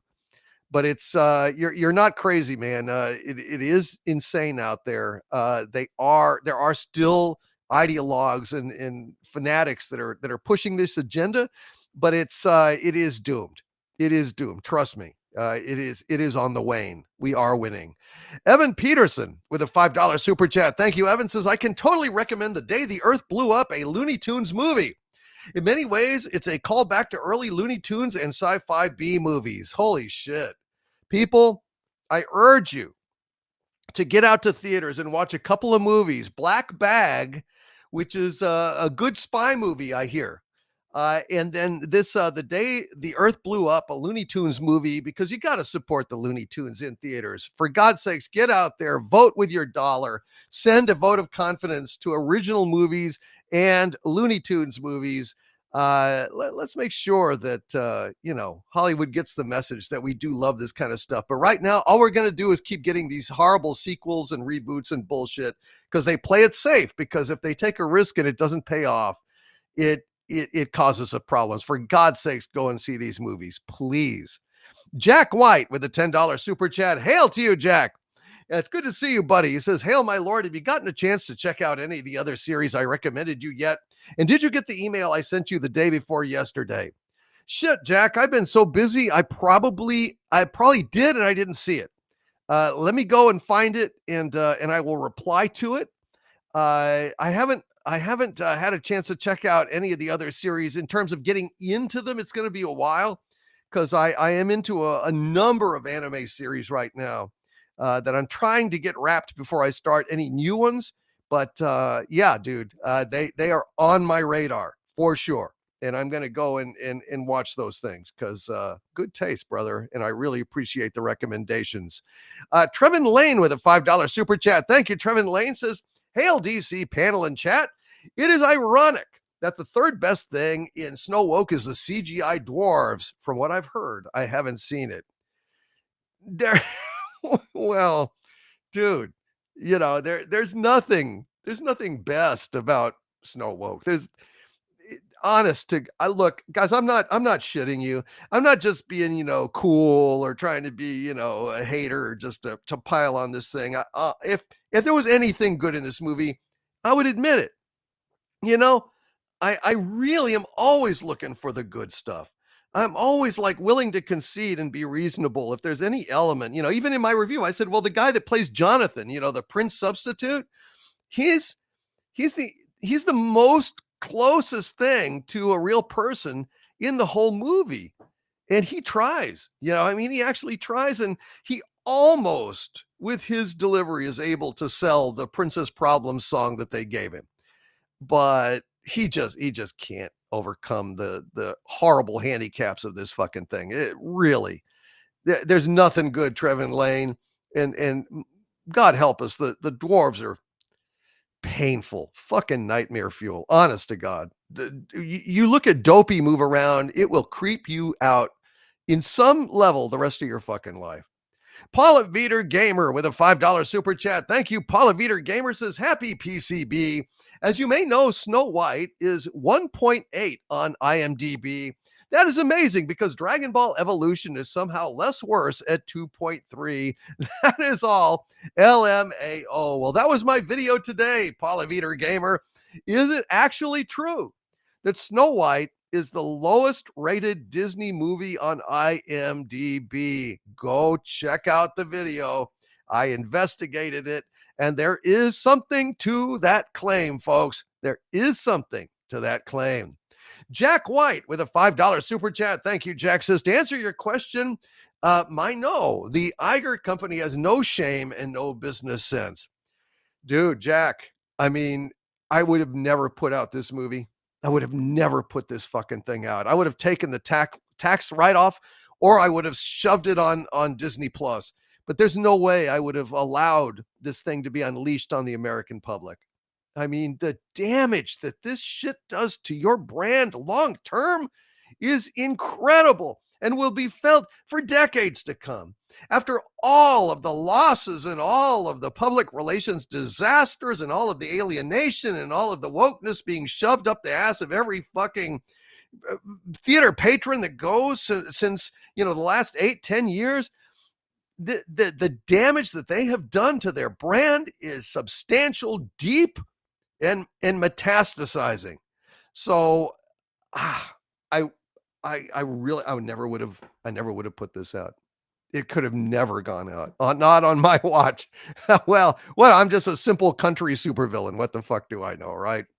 Redwood the Elf with a $5 super chat. Thank you, Redwood. Says, we truly appreciate the sacrifice of the brain cells who died in watching this turd, so we don't have to, my lord. Thank you, Redwood the Elf. They not only died watching this shit, but they died with me drinking heavily after this shit, just to try to get to sleep, So, oh God, honestly, I'm not fucking kidding, guys. This thing is awful. Don't hate watch it. Don't watch it in an ironic sense. Pass it by. It's a nightmare. But we're going to talk about Daredevil, Born Again here. We 2 episodes released. We're going to talk about that here in just a minute. I'm going to do a few more super chats, though. Warachi with a $5 super chat. Thank you, Warachi. Says, Gary's Ration. 6 Chicago-style hot dogs, mustard, onion, sport pepper, pickle spear, tomato relish, cucumber salt. Yummy. 1 case of Old Style and French fries. Ooh. Lucky Gary. Holy Man, it's a good night tonight. not bad, dude. 6 ballpark dogs. All right. Yeah. Hey, I'll see if I can go ahead and get you a ball game on a cable. How's that? Oh, man, that would be amazing. Wouldn't that be great? I'll make it happen. Yeah. You went above and beyond tonight, man. You deserve it. Michael Beacom with a $2 super chat. Thank you, Michael Beacom. Says, still better than Rachel Zegler. What? Everything? Yeah, I agree. Hail to you, Michael Beacom. And Stained Revenant with a $4.99 super chat. Thank you, Stained Revenant. Says, sick to your stomach, but you just can't go? Introducing Zeglax, the modern laxative. Unplug like a king and reclaim that ivory throne today. Zeglax. When you absolutely positively need to make your asshole work. Thank you, Stained Revenant. General Sod with a 2-pound super chat. Thank you, General Sod. Says, Macho White Randy Snow? Could it be? It was. Were you channeling Macho White Randy Snow, Gary? I'm sorry? Macho White Randy Snow. Early on understand. The wrestler. Macho Man Randy Savage. Oh, well, anyway, I guess you're not a fan of Snow White was. Snow White was. I told you guys already. I got hit over the head with a big sack of cash, and then I was shoved into a cage inside my own cell. And this big giant burly dude in a wig and a Snow White dress just like started ranting and raving, man. That's true. I do apologize. It was it's hard to, I don't know how they got past security is the thing, but we'll round them up, man. They will pay. They will pay for this affront, I promise. Kevin Stone with a $5 super chat. Thank you. Kevin says, can you smell what Snow Woke is cooking? I don't know. Snow blow? Maybe. Is this like a little Walter White, little Breaking Bad action, Kevin Stone? Hail to you, Kevin Stone. And Stain Revenant regarding the aforementioned Zeglax, it says, with a $4.99 super chat and a warning, he says, Zeglax. Side effects may include increased irritability, heightened narcissism, cognitive and moral depreciation, and an average decline in common decency. Hail to you, Stained Revenant. Nice. Well, Zeglax for all of your shitty needs. Mr. House Party 6 gifted 5 Overlord DVD memberships to this channel. God bless you, Mr. House Party 6. We really, really appreciate that, sir. I bow to you. We appreciate all our channel members and channel members today. You got an uncensored review rant about Snow White. So go and check it out. I hope it came out pretty good. I don't know. I just had to get that shit off my chest. So all you channel members, you get to check that out. Scott V with a $2 super chat. Thank you, Scott V. Says, DC and panel, thanks for watching Snow White so I didn't have to. You're welcome, my friend. You're welcome. It was tough. It really was. It was very, very tough, especially for a fan of the original. God, fuck me, it was horrible. Jack White with a $5 super chat. Thank you very much, Jack. He says, oh God, don't give this movie to orphanages. The kids in them have suffered enough. I know, man. I know. I know. I wouldn't do it. I'm warning the kids, please stay away. Please stay away from this thing. You'll be glad you did. Crazy Junior has been a channel member for 28 months. Hail to Crazy Junior and says, in communist country, it'd be free in re-education. Oh, sure. Snow Woke would be airing in the camps, man. Airing in the fucking camps. Michael Beacom with a $20 super chat. Thank you, Michael Beacom. Says, saw John Rice Davis at a KC Planet Comic-Con Q&A.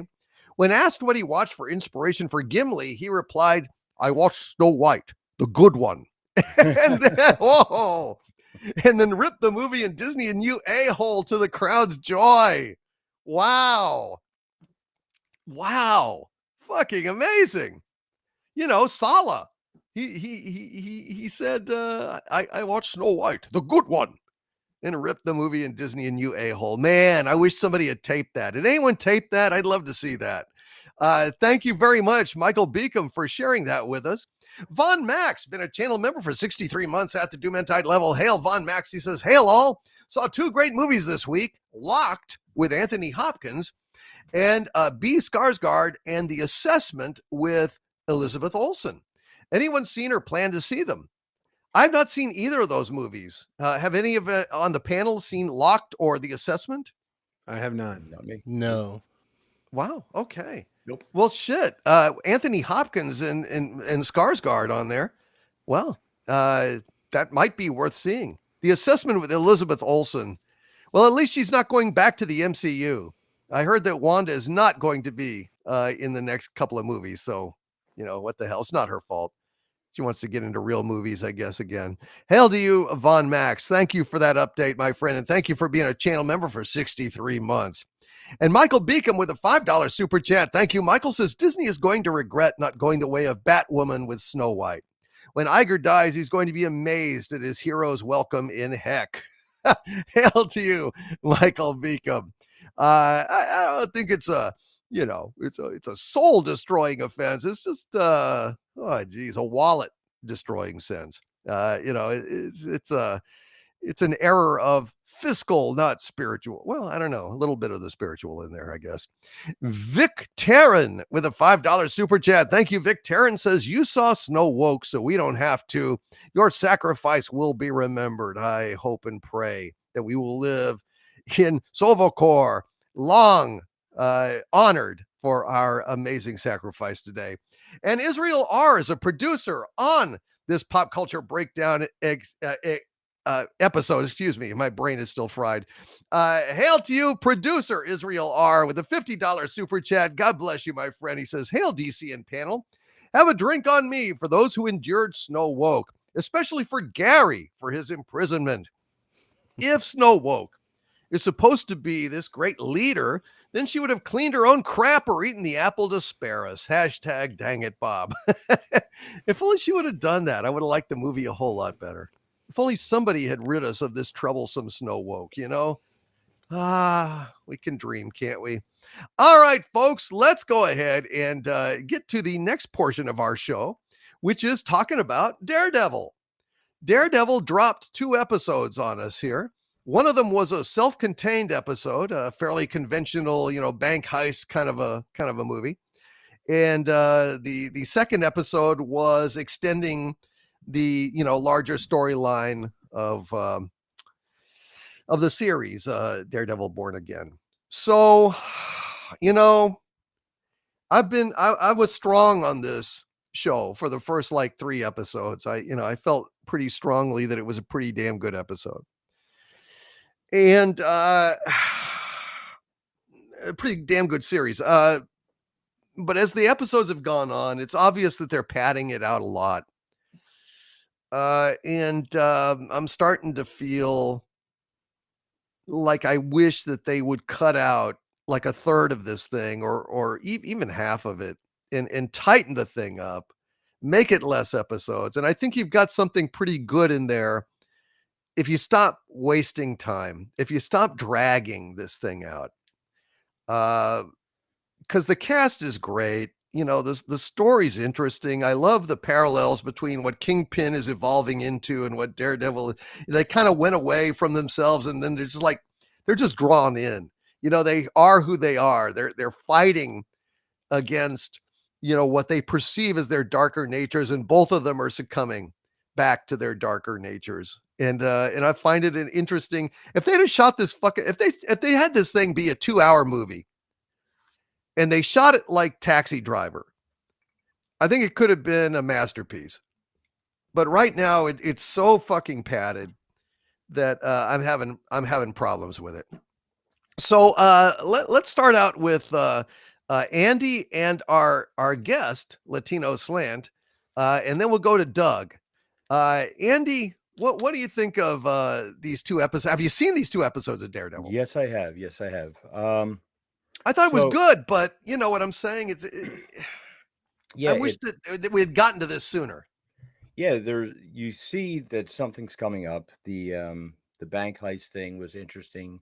Again, but we're introducing more and more characters, and now you've got so many on the board. You're trying to keep track of who is who.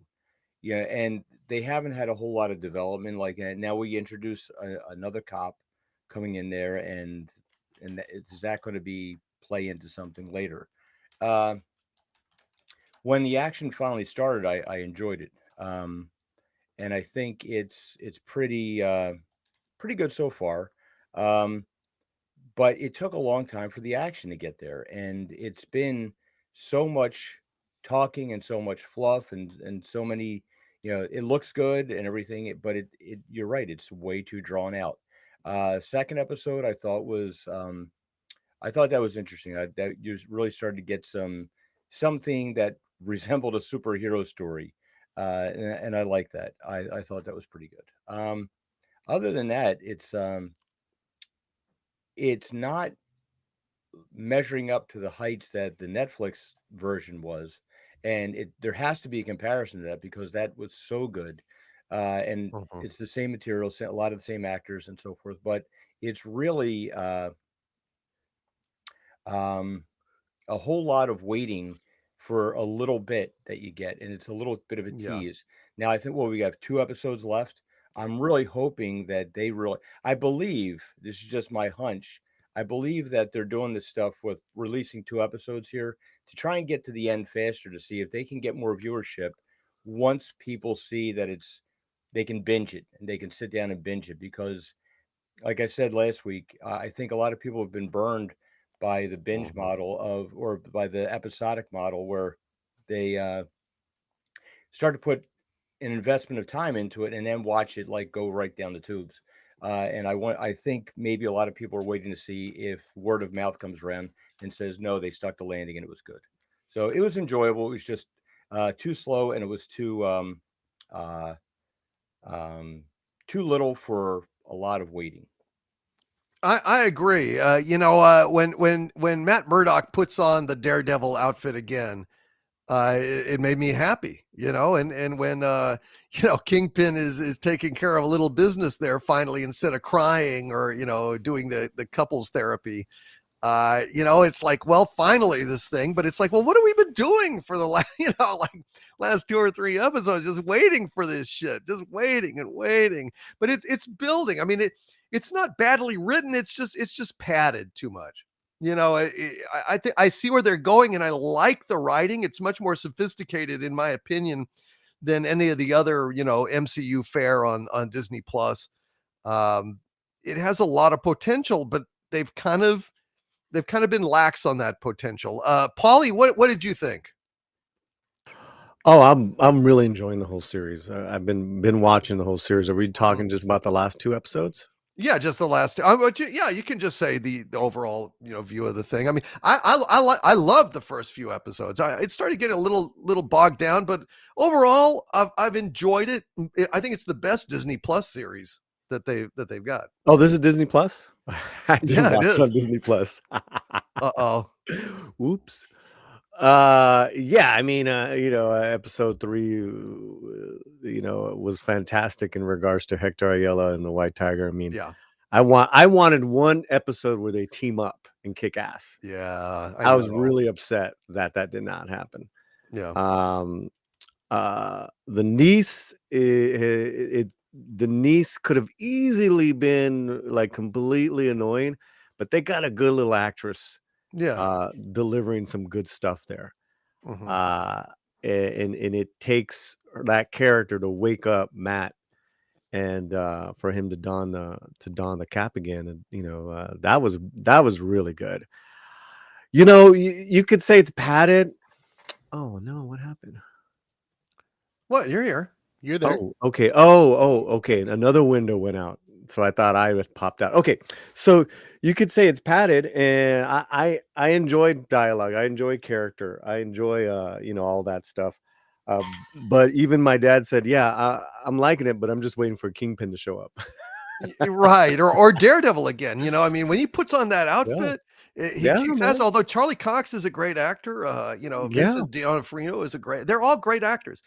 yeah. The writing is sharp, but it Hmm. is, look, it is a bit fat. I mean, the It couples is. therapy and stuff is Yeah, really cut that shit back. cut Seriously. it down. I think that also too. You can apply that to the Mr. Khan appearing in the bank. Eh, Yeah, yeah, He's great. I like that character, but it was just too much. It's like, all right, come on.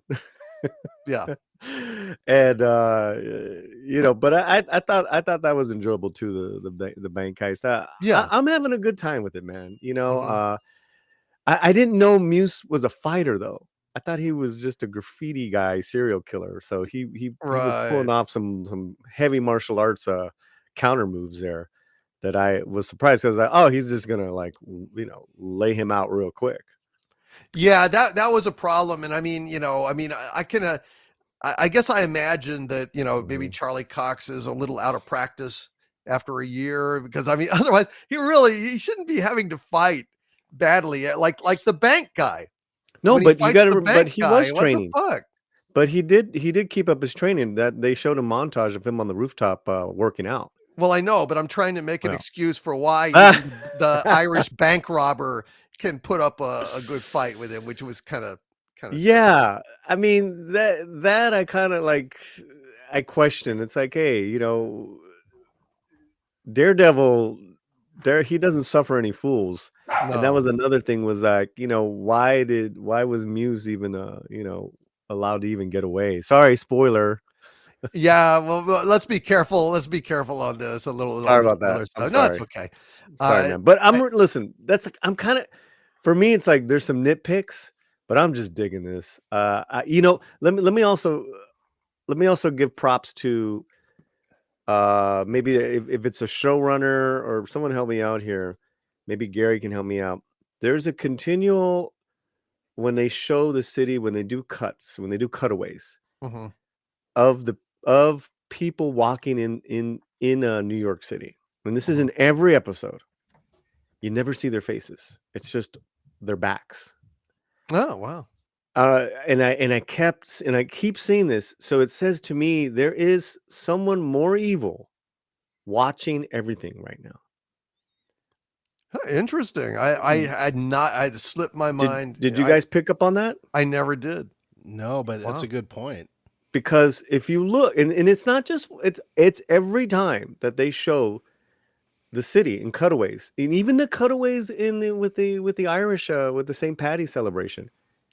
It was always You're right. it's always over the shoulders. So that says to me someone is watching everybody. That's right. Like the dancers in the parade, the Yep. girls that I would have liked to have seen their faces. Right. I I thought, think it was beautiful. I saw from That the was a back. great touch, man.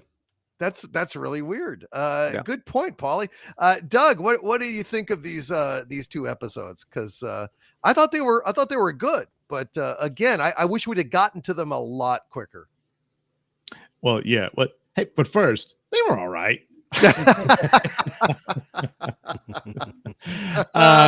Yes to all of the above. the slow drive of it, and you're not really in the position to do something like that where they are. The overall problem for Daredevil is something they have no control over, which is the damage to the MCU brand, which I think goes a long way explaining why no one showed up for this show. Yeah. Before you hear anything about it and all that sort of thing. The other bits of it is it's not as cohesive as it needs to be for their narratives. And I mean, the main one they're good at, it's the parallel between Kingpin and Daredevil and all of that. But that seems to be the main thing. I was like, well, there's a serial killer, yeah, and then the narrative is the corrupt police officers. And that one, I would have reoriented. I mean, they get there, but I would have had it to where these were guys who had always have been on the take for Kingpin, and now Kingpin's back and he, recruits them yet again, that kind of thing. It's not that big of a deal, but but anyway, so it and I think that probably lends to the override that this is a reshot show. They had to tack on the first episode was completely redone and all that sort of thing. As for him not fighting at his best, they kind of established that in the first episode, because between him and even Bullseye, I guess I took it up to they're older now, right, and they were just worn out in that fight. That was a brutal fucking fight. He looked like it a went fucking on and on. cushion. I mean, it was really creepy. And then when he gets with Muse, it's a close quarter type thing, the tight thing, and he really is there to save the girl, and he's got it. But so I mean, there's ways to wiggle out of it and whatnot, but clearly, man to man, Daredevil's going to destroy this guy. That's just the way it is. So all of it is like, even like Paulie was mentioning about the girl, I was like, yeah, she's kind of irritating me, but at the same time, objectively viewing, I can understand her position and where she is. She's mourning and all this sort of thing. And it would have been nice to see White Tiger and Daredevil team up and stuff. It was from the get-go, I'm saying, oh yeah, this guy's doomed, as it was playing out. But overall, there's more good than the bad. Charlie Cox, and he's the lead, so he's doing his job. But it's like he's basically carrying a lot of it. But whatever works and stuff. Some of the bank heist, which I appreciated, and that's fine. It's still more. It's kind of like the filler episode almost, but not as bad as filler episodes can be. But it's a bit formulaic and quite a bit. I mean, some of the dialogue could literally be 1, 2, 3. 4, 5, 6, that kind of thing. But that's, some of that's the nature of it. It's just a matter of, can you charm it up a bit to differentiate from what you've seen before and that kind of thing. And that, but other than that, it was fine. And for a second there, I thought the diamond, well, I'm probably spoiling. I thought it was something far more from a previous Marvel, but I guess not. An Infinity, an Infinity Stone. Holy crap! Is that what that is? I'm so glad it wasn't. Yeah, me too. I'm so glad it wasn't, man. I was like, it was kind of enough that Khan and some other people were there. Like, all right, stop infringing on my Daredevil, but. Like, all right, Khan being there, I didn't mind it, and but they probably realized most people wouldn't know who he is. It's even though I would, because I did like the Miss Marvel show, surprisingly enough. But the actual product placement of the Miss Marvel bobblehead. Act now.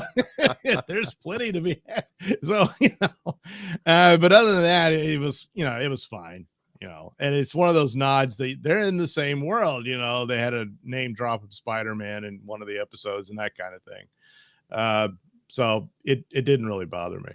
So overall, it was great to see him back in the suit, but man, you needed to cut this down. Shore it up a bit. He needed to be back in that suit a lot sooner, and you needed more action. Yeah, there's some things I can forgive. It's like, well, it was just a court drama. Well, yeah, but that is Daredevil. He's a lawyer. He goes through that sort of thing.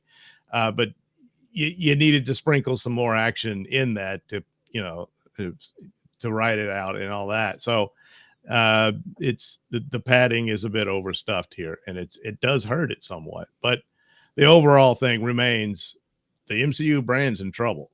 And I was kind of taken aback by that. I would have thought there'd be more at least showing up just to see, because Daredevil and Netflix was the most popular of the TV iterations of it. Yeah, 100%. And people are, I think people are kind of fed up. I think that's accounting for it. That's too much crap they rolled out, and you burnt the bridge to your audience. But I gotta say, Daredevil in this, when he does put on the helm, when he does put on the outfit, he looks absolutely fantastic. And the way, the thing that it does with the eyes, I mean, he fucking looks scary. It really does look scary. And I'm gonna go to Gary next, because he's been a pretty staunch critic of this thing from the start, and I've kind of drifted more towards, his point of view. On this. But I will say that structurally, I like what they're doing. I like that, each one has been kind of like, trying to take a different path, and, they're butting up against the realities of their past lives. And, Daredevil's kind of remembering, well, fuck, this is why I took it up in the first place. And I'm just like standing by and letting all this shit happen. And look what they did to White Tiger and all. I mean, It is interesting in that Matt Murdock is actually genuinely trying to do that. Kingpin is not really. I mean, he's not, but at the same time, he's telling himself he is. That's kind of the interesting little psychodrama there. He's lying to himself. Right. He's lying not only to everybody else, but to himself. I think that's true. But Gary, so what was your assessment of these particular episodes? Well, we did get a little action, which is nice. Although what does the bank robbery have to do with the overall story? Anything? No, nothing. See, that's what I feared. That's part of the crime family I stuff. mean, why? I mean, I get it. We're supposed to see some scenes where he's taking, some action as Daredevil, but it was the whole damn episode. Yeah, you're correct, Gary. And I'm not. You had what, 4 hours up until this point, damn near 4 hours, 4 episodes, like 3.5 hours. I'm having a real hard time figuring out what the hell the story is. And then in the sixth one, they're going after some graffiti artist or something, well, he's a murderous fucking psycho. Yeah, great. Okay. Artist, but so I mean, he's Blood Banksy. It really feels like a lot of padding. And a lot of this stuff could have been done in the first 2 episodes of the show. And I mean, are they planning on doing another 3 or 4 seasons of this? Is that what their plan is? They want to keep going? Is this supposed to be just the introductory season of him returning as Daredevil? I mean, is that what's going on? Yes. The showrunner says that this whole thing is 2 seasons. This current, but it all pays off in the second season. You have something to live for, Gary. There you go. Well, I'm half with Gary, because I'm like, okay, the bank thing was too long, but the point was it needed to be. It was a great point. Is that you have to start nudging our main character back. Yeah. And you guys are saying it was great to see the fight scenes. The fight scenes were really dark. I mean, the very first episode where he was kicking the shit out of that guy in the bar, that looked great. Yeah. I mean, that really looked great. The color was beautiful. It was dark, but not to the point. Right. It was movie dark. You know what I mean? It gives you the illusion of dark, where you see moonlight, which is actual light, folks, hitting the character, so you can actually see what's going on, but it feels like you're looking in the dark. Mm-hmm. This one was just silhouettes, and I can't really see much. And why are we doing that again? They had a great color palette. The director of photography really had something going in that first episode. I'm not seeing it again. I don't know why we need the story of the relationship between him and the bank manager. I don't get it. It's like, I don't care. If you're trying to sympathize with a character, that's fine. It takes very, very little, very little. Mm-hmm. The guy wants to go on about his family. All you need is a picture of the daughter on the desk. You get it. Right. Yeah. You yeah. get it. I know that Matt Murdock can't see that photo, but we can. We get it. You know, we don't need all this fucking padding shit. I don't know how the fifth episode fits into the story. I get you guys are telling me it doesn't, because I've been trying to figure out, where does the bank robbery fit in? How is Well, it the- connected? Well, The they thing they're stealing the rock- has something to do with Kingpin. yeah, and Does it? the Irish gang, I believe, is part of the new underworld cabal that's kind of taken Kingpin's place. and Okay, that- Right. well, that would be something to talk about. Yeah, so they might. I don't think you've seen the last of what they were about. Yeah, Well, let's Right. hope not. yeah. But I mean, I'm not. Right, you- right. I get that there's like those ideas. Well, this is supposed to be this. This is supposed to be that. Yeah, that's not good enough for me. Right. I've already invested 6 hours or 5.5 hours into this, and I'm not getting much out of it. And I don't care whether you've seen the first 3 seasons of the original series. Each season should be paced enough, especially in an action show, that's what this is. It's a comic book show. It's a comic book superhero. It's not, Law and Order. I don't care about the prosecuting bullshit. Oh, I'm going to get him off. I'm going to get him 20 years. I don't give a fuck about any of that crap. No, they're getting off It's with the okay to material. have that. That has to be a part of the story every once in a while, of course, because the guy's an Yeah. attorney. I get it. It's his alter ego. But we don't have a Superman show where we see Clark Kent reporting on shit all the time. We don't have that. You know why? Because it wouldn't fucking work. So it doesn't work here. And I like Vincent D'Onofrio. I get it. Yeah, he's cool. He's great, but we're not getting much except for the marriage counseling scene. Well, he did work out his frustrations. Yeah. Indeed. That was Yeah. pretty good. He gives him, I don't want It to was spoil good. it, but that was good. It was good, and it was a day late and $1 short and too dark. Yeah. They also did a really great cut where the Kingpin is kicking him, and then suddenly it's like Daredevil's leg kicking the other guy, and Right, it was beautifully done. Yeah. I noticed also they were intercutting conversations between Kingpin and another one of his guys that's like bribing him, and then conversations with Murdoch and his girlfriend. And there's nothing action-packed about this, but it looked like they, after the fact, recut those scenes in order to keep the pace of the show because it's so consistently fucking boring. Well, I'm looking at it, I'm like, they recut this. This is to keep the pacing of the show because there's nothing action-packed about any of these scenes, yet they're being cut like an action scene.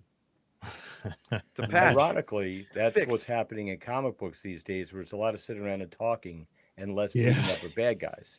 Yes. So when they say, well, it did happen in the comic book. Well, it did. Terrible. Well, they haven't done a whole lot of them sitting around talking about breakfast. Yeah, true. Andy. Not yet, but Yeah. There's still 2 more episodes to go, Doug. I know. there's actually Stay tuned. I'm told there's 3. Is that correct? Oh, Lord. Aren't we blessed? Well, maybe we are. Maybe they'll finally get to the point and it'll be really, really good. Still wouldn't pay off To for be me. continued. Yeah, Yeah, I know. That's what it'll do. still wouldn't pay off for me. But What's this? Let's find out next year. Same Daredevil channel. Same. Well, Same look, plus. I am still enjoying the show, but that's what these 2 episodes were better for me because they had better action. But it just kind of made me think, fuck, why couldn't we have had this earlier? Let's go to Rob and then to Sean. Rob, what'd you think? So I like 5. I like 5 better than 6. And so here are a couple things. So first off, with 5, I like that it was self-contained story. What you got here and the reason for 5 should have probably happened 2 episodes ago.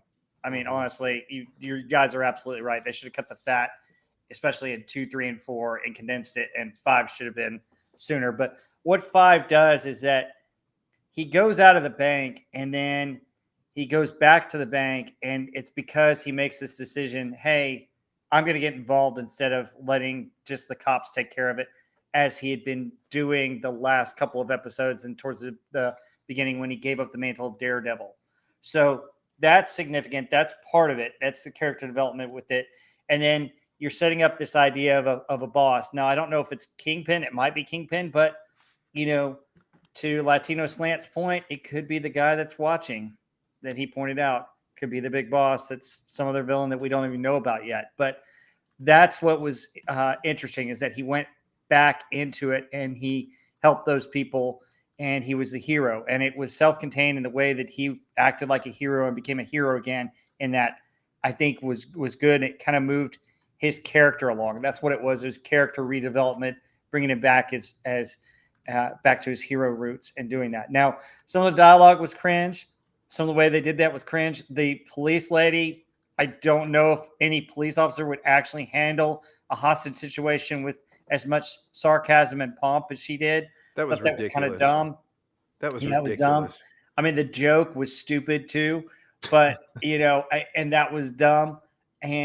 But the rest of it where Matt Murdock is, no, let the woman and her husband go, and he gets those two out. You see the hero becoming a hero again, and that's what I liked about it, because he was kind of sidelined himself for a while because of his grief and everything else. Episode 6, you got all the action. You got Kingpin beating up a guy, and you got Daredevil doing that, but it was kind of cringe with, we're not going to tell the difference between a vigilante and a murderous thug, a serial killer.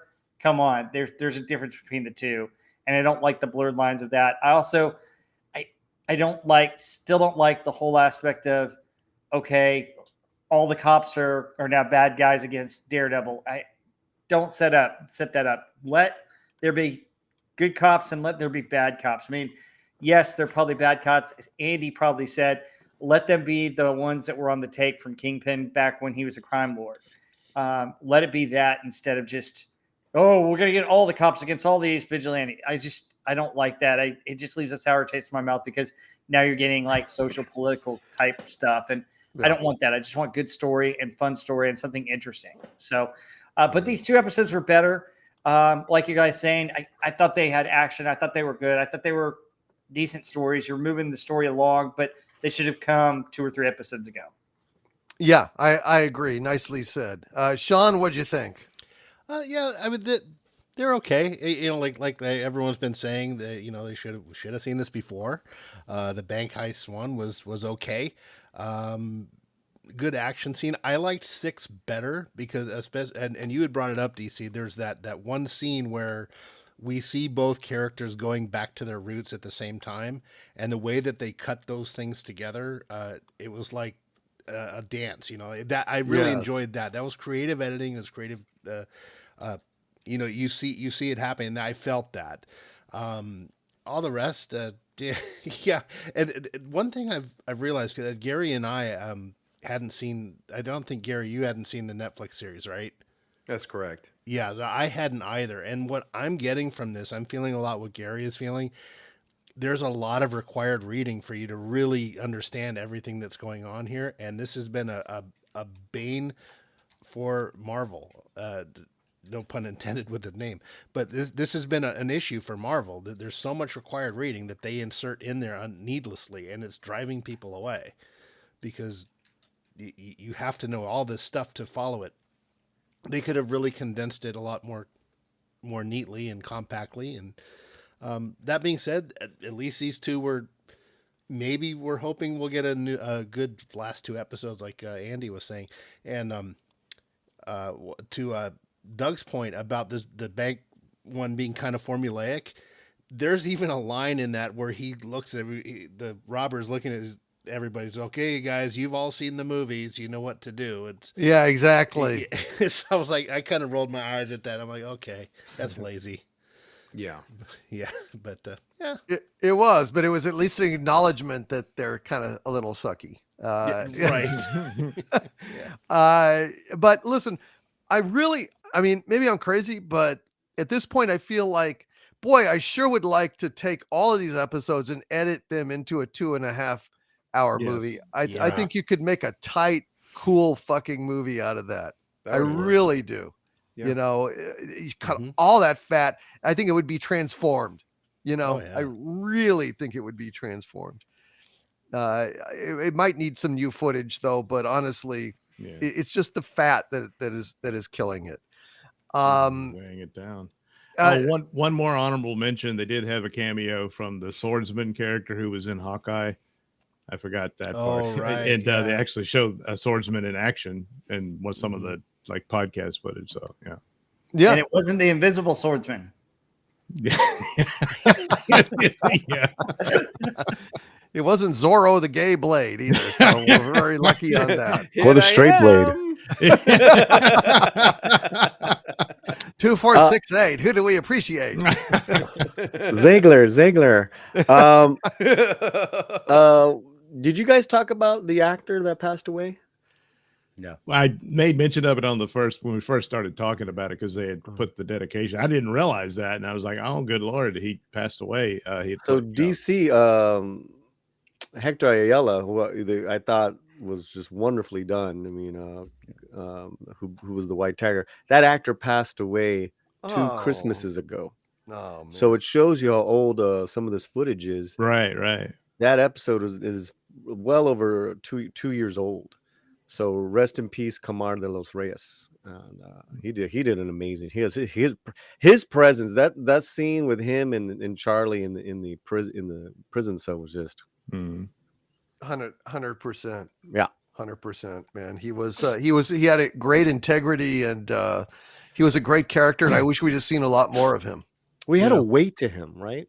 Yeah, he did. You believed everything he said. It's 100%. It's like going back to Gal Gadot. It's like I never believed she was evil. Never, not one line she delivered. You know, this guy, I was like, whoa. Yeah, you know, she's drawn bad though, like Jessica Rabbit, and I like that. Yeah, well, she's gorgeous, but you know when you got a great guest star or a co-star to your lead is when the director leaves the camera on that person, and you just saw that a lot with this whole cast. I think is really excellent. They are. Period. So yeah. You know, Paulie, one thing about that though, I I was a big fan of the Sons of the Tiger, the White Tiger, and the whole transition of that. And I just got the feeling that they ushered him off so quickly to introduce the female version of the White Tiger, which happens in the comic book. It's like the stench of the MCU is still there. It's like, and it's not earned. That's the problem with it. It's not earned. Like these other characters, they've gone through things. They've you know, like they said it when the Irishman was talking to Matt Murdock, and like, you know, wait, you're blind, you're Irish, and you grew up in an orphanage. Like Jesus, it's like, you know, you've had a rough time of things, and like, you know, that was funny. You know, and the other, and I get like the little girl's going to have superpowers, but and she's a wonderful actress, but Jesus, she's 4 foot tall. I mean, this is going to be the scene where Murray stabs the Witch King in the back of the knees. You know? Yeah. Well, I mean, it's there's 2 females that take over the White Tiger, right? Yeah. In the comics. Yeah.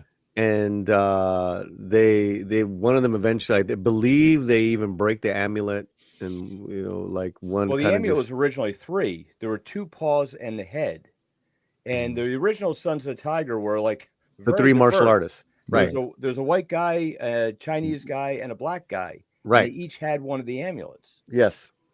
Yeah, and they fought over it, and then they like you said, and then Hector finds it in the alley. Correct. Yep.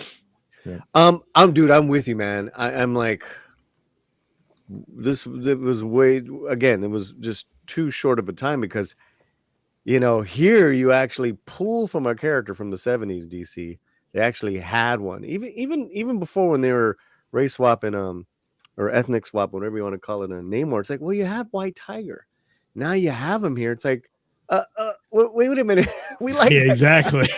Right. You toss him away. You tossed him away way too soon. But the little girl is a really good actor, but I'm like, here we go again. Yeah, I'm with you, Andy. I'm with you. I hear you, man. Andy, before we get to super chats and then our movie, You've got a little story. We wanted to talk a little bit about the Marvel casting, which I have a really bad feeling about. My Hollywood spies have told me some stuff, but I'm keeping it to myself for the moment. But so I have a little bit of diminished enthusiasm for all this news. But why don't you walk us through it if you could? Yeah, apparently they've released the backs of chairs. That's everyone who's going to be in it, but except for this one. For some reason, like they threw this one out. I guess they're not going to have Kitty Pryde in this. But they put the backs of the chairs of everybody that's going to be in the show. I think it's pretty much everyone who's ever appeared in a Marvel movie, and they're going to have everyone there. They've had Chris Hemsworth. All of even the Thunderbolts are going to be in this. Right. Patrick Stewart's going to be in it. It's like everybody. Now, one thing about this that I find interesting is that the Russo brothers just did that thing, the electric whatever with the State, robot. Yeah. And it hasn't done so well. And they're banking on the Russo brothers recreating their magic with all the stars. This is going to balloon their budget for this. I mean, almost to Snow White levels. It's probably going to be at least they're paying it up front instead of reshooting it, maybe. But they're putting the salaries alone on this are going to be astronomical because, as we know, each time these actors appear in another movie, they get more money the more they appear in. And I haven't seen Brie Larson's chair though. Maybe they're doing something with a little foot bath to go along with hers. But no, it has a hole in the seat and it's porcelain. And it's Apparently, she's one of the 10 that didn't have a chair. and it's next to Ziegler's chair, so there you go. That's right. Well, hers is underneath it. She's not in favor. Oh my God. She's It's not like in Oprah favor. casting, right? I'm You just get a saying. chair. You get a chair. Yeah. So my But- good friend Relisa McCracken went and he tracked down that image of Elliot Page's discarded chair. So thank you, Relisa McCracken, for that. But it'll be interesting to see how many people they can flood into this. And God, it must be about 3 hours long. But my big question about this is anyone going to remember most of those characters? It's been so long since you've seen so many of them that it's, oh yeah, I kind of remember that guy. Because Doug pointed out, they've done so much damage to this brand. They have lost a lot of the people that created this fandom. And it's been 10, 12 years or something since this thing started, maybe 14 years.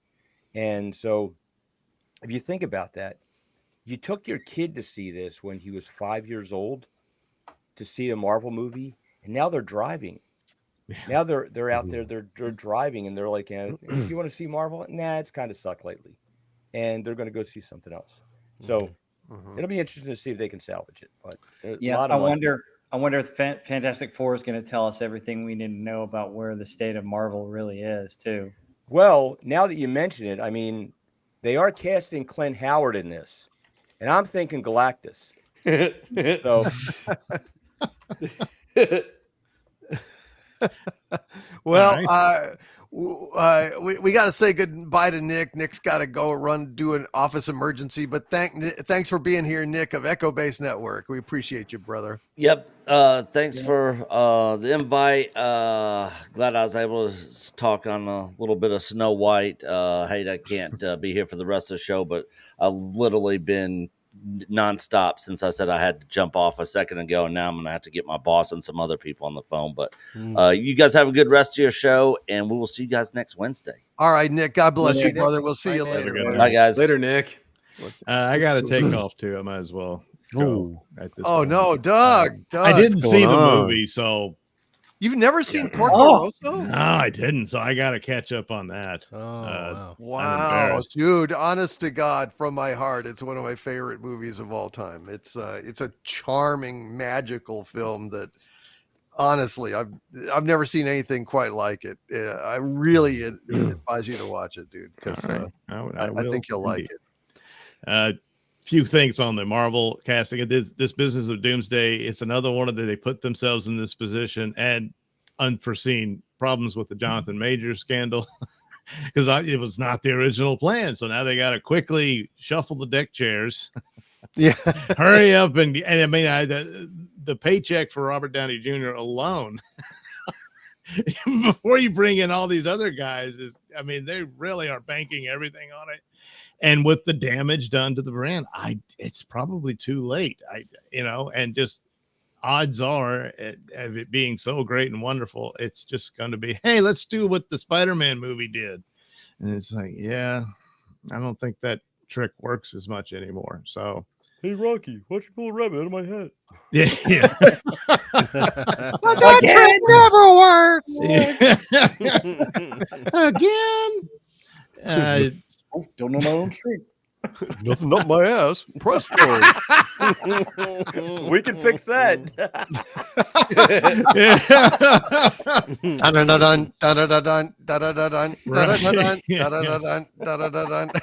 Starring Shooty Gatwa. Exactly. Yeah. Yikes. Yeah, he can show up. But for anybody whose chairs we didn't see, they'll probably show up in Secret Wars. So they're going to do, the 2 4-hour movies Yes. of this whole multiverse thing. So I don't know. I think they could have done maybe 1 or 2 movies that were crap, but they did way too many. And,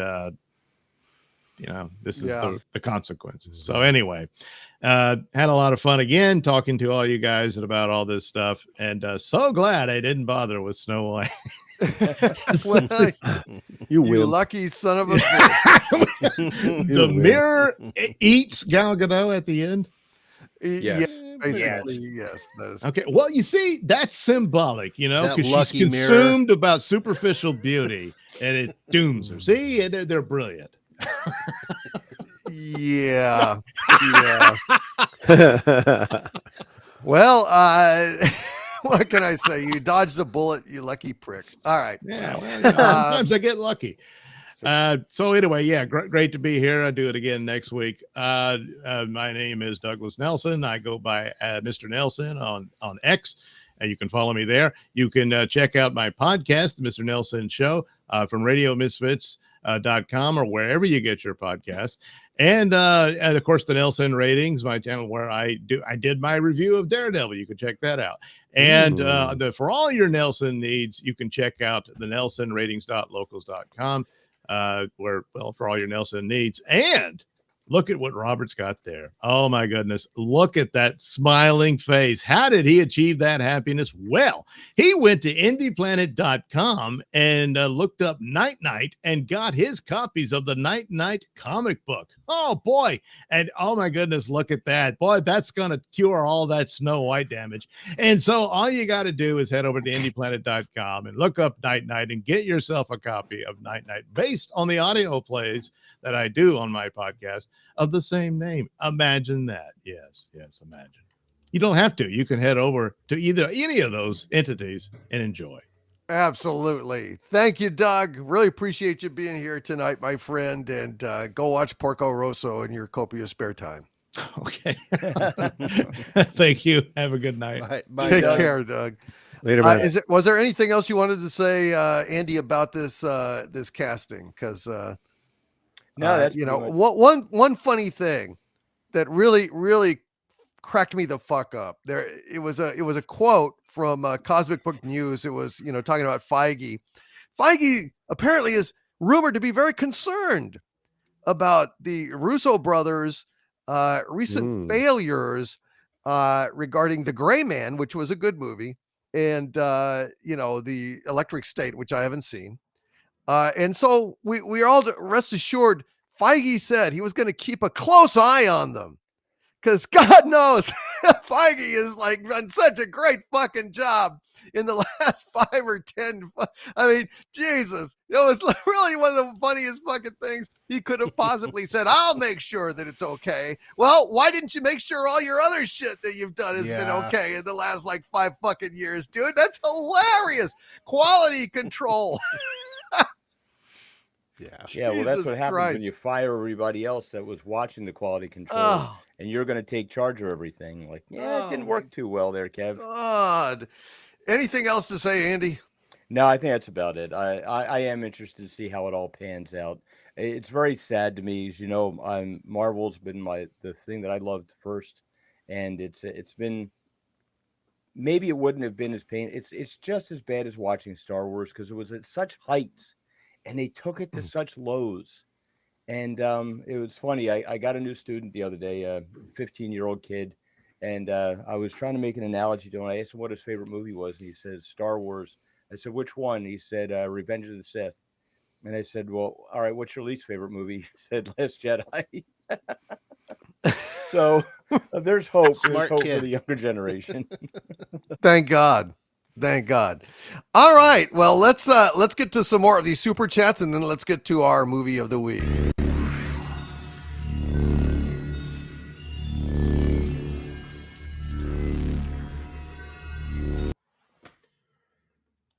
All right, folks. Thank you all for your patience. Very much appreciated. Digi Akuma has been a channel member for 64 months at the Dumentite level. Thank you. Digi Akuma says, to paraphrase the original quote by Riddick in Chronicles of Riddick, you should have taken their tax write-off, Disney. Boy, they should have. They sure. Oh, boy. I bet they're really, really regretting that decision. Oh, my God. What a terrible thing. Dark Saber Force with a $5 super chat. Thank you. Dark Saber Force says, because of Zegler's mouth, Gal Gadot was receiving death threats, and Disney had to hire security for her family. If this is true, she's a horrible person. Hey, I've read it in a lot of different mainstream media articles. So, I'm sure that Zegler didn't intend to, put Gal Gadot in that position, but it's the effect of having a big mouth and not a whole lot of fucking sense, Well, I mean, yeah, DC, if I could just say, like, go ahead. just immature unprofessionalism, absolutely narcissist, because that when you say stuff like that, it already stokes up a lot. And then your co-star, who was a Israeli soldier, for heaven's sake, it's like, just shut your mouth and be professional, man. But she wouldn't even take down that Free Palestine. So that says a lot, man. It says a lot. 100%. This woman, I don't know if there'll be consequences or not, but I guess only time will tell. But I think she's made a lot of bad impressions with the audience here, and they have long memories. Chaos Oi with a $2 super chat. Thank you. Chaos Oi says DEI stands for Disney ended itself. I like it. That's very good. That's accurate. Nice. Hail to you, Chaos Oi. Thank you, my friend, for that. Dr. Sleep, good name, has been a channel member of mine for 2 months at the Dumentite level. Hail to you, Dr. Sleep. He's got some bad news here. Sad news about the legendary Drew Struzan. The man created so many iconic artworks and movie posters over the years, now suffering from advanced Alzheimer's disease. Oh, man. That's a sad thing, man. The Raiders of the Lost Ark poster comes immediately to mind. He didn't he do no. Did he do the original? No, he didn't do the original Star Wars. He did, so he's got that very distinctive style, and Yeah. God, that's terrible, isn't it, Gary? Jesus. Yeah, I was invited over to his house way back in the day, and he was so kind. He showed us all of the original drawings. He had the original Back to the Future poster, which he explained that he was the model. Apparently, it's his body from the neck down, and then he painted Michael J. Fox's face on his. And he said I had never seen a DeLorean.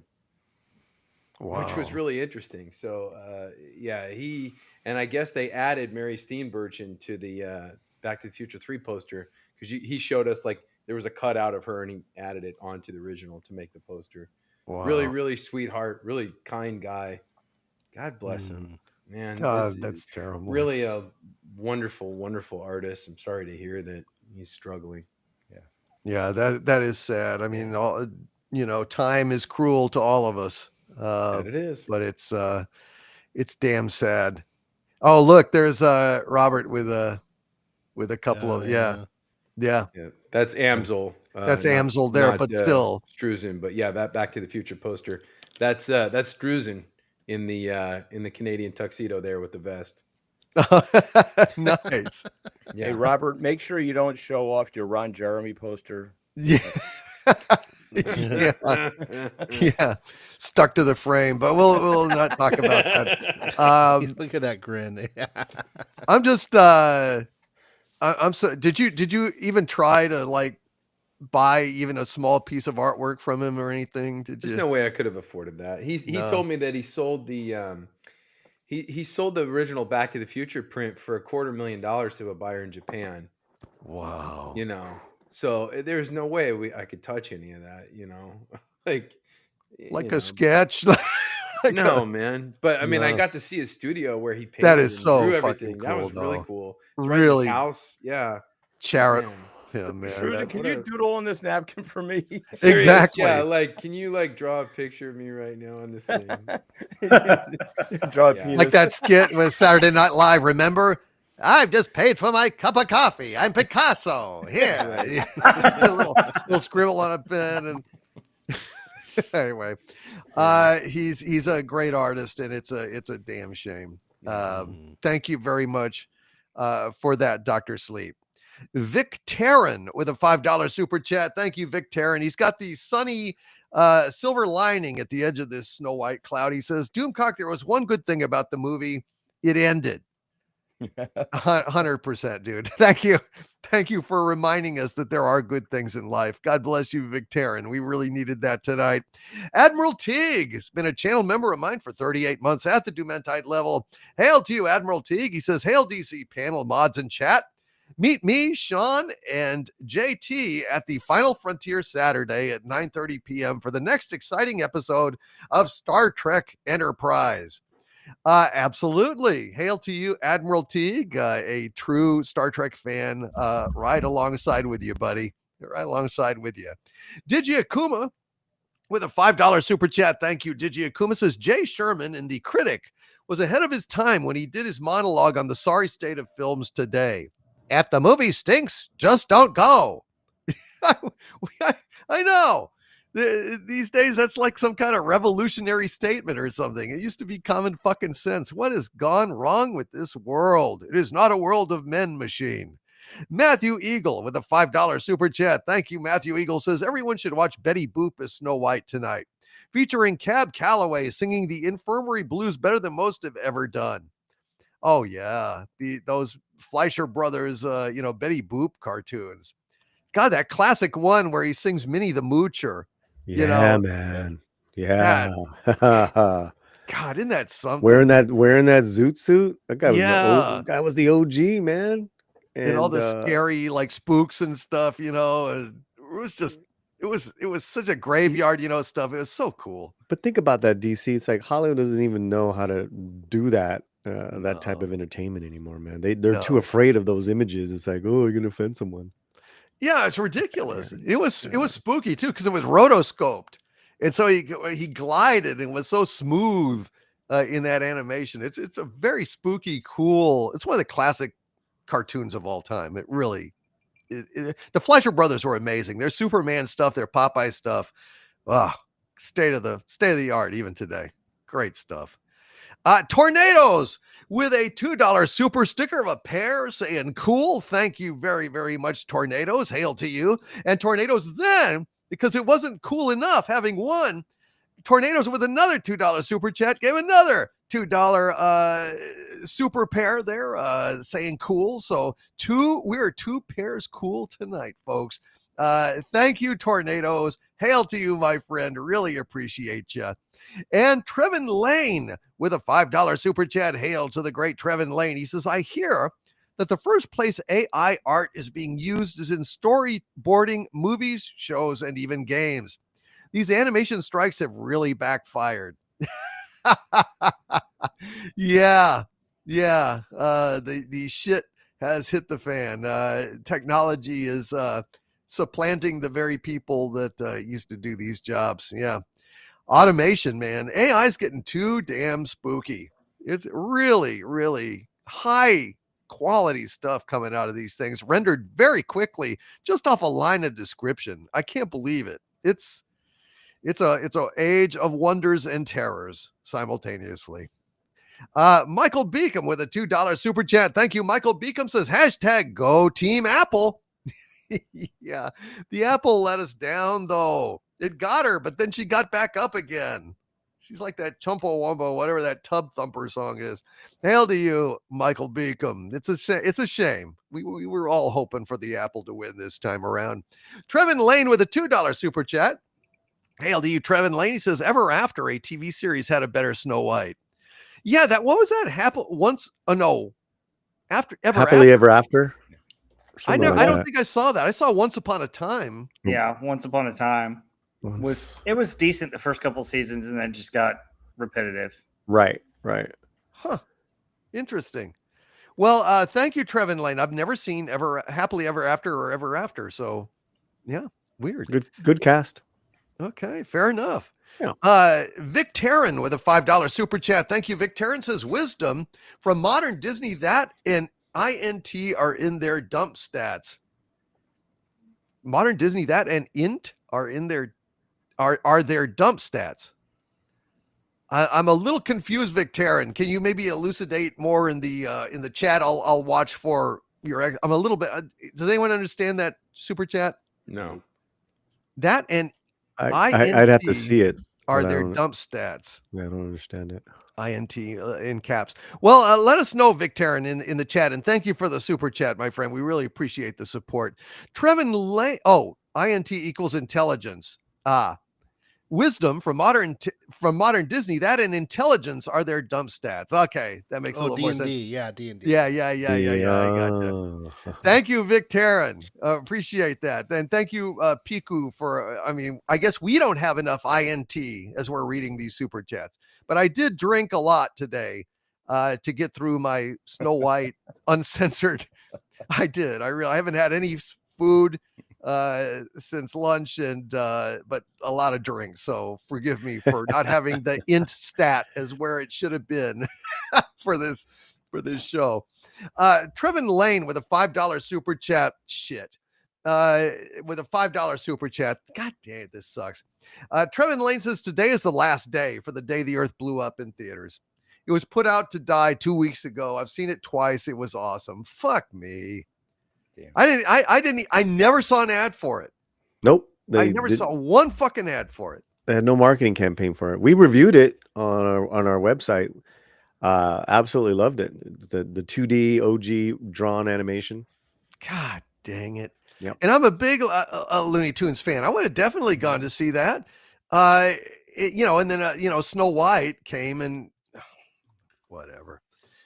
It bugs the shit out of me. I am so fucking sorry. But you know what? I will buy it on Blu-ray when it comes out. I'll put my money where my mouth is in that way, at least. Make up for it. Jack White with a $10 super chat and a $5 super chat, 2 in a row. Thank you, Jack White. Jack White says, I have no doubt you would not have released this piece of shit Snow White movie, but you need to keep in mind that you're not a narcissistic empty suit with delusions of grandeur like Iger. No, I'm not.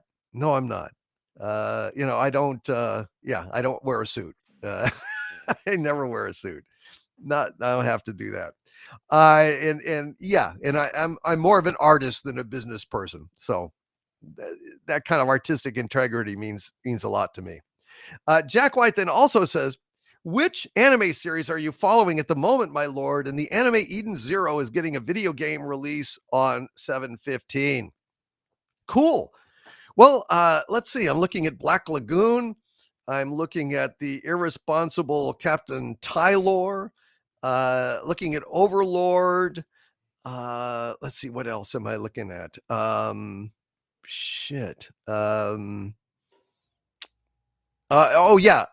Is it wrong to pick up girls in a dungeon? I need to get back to Bleach. So I kind of got my hands full here, Jack.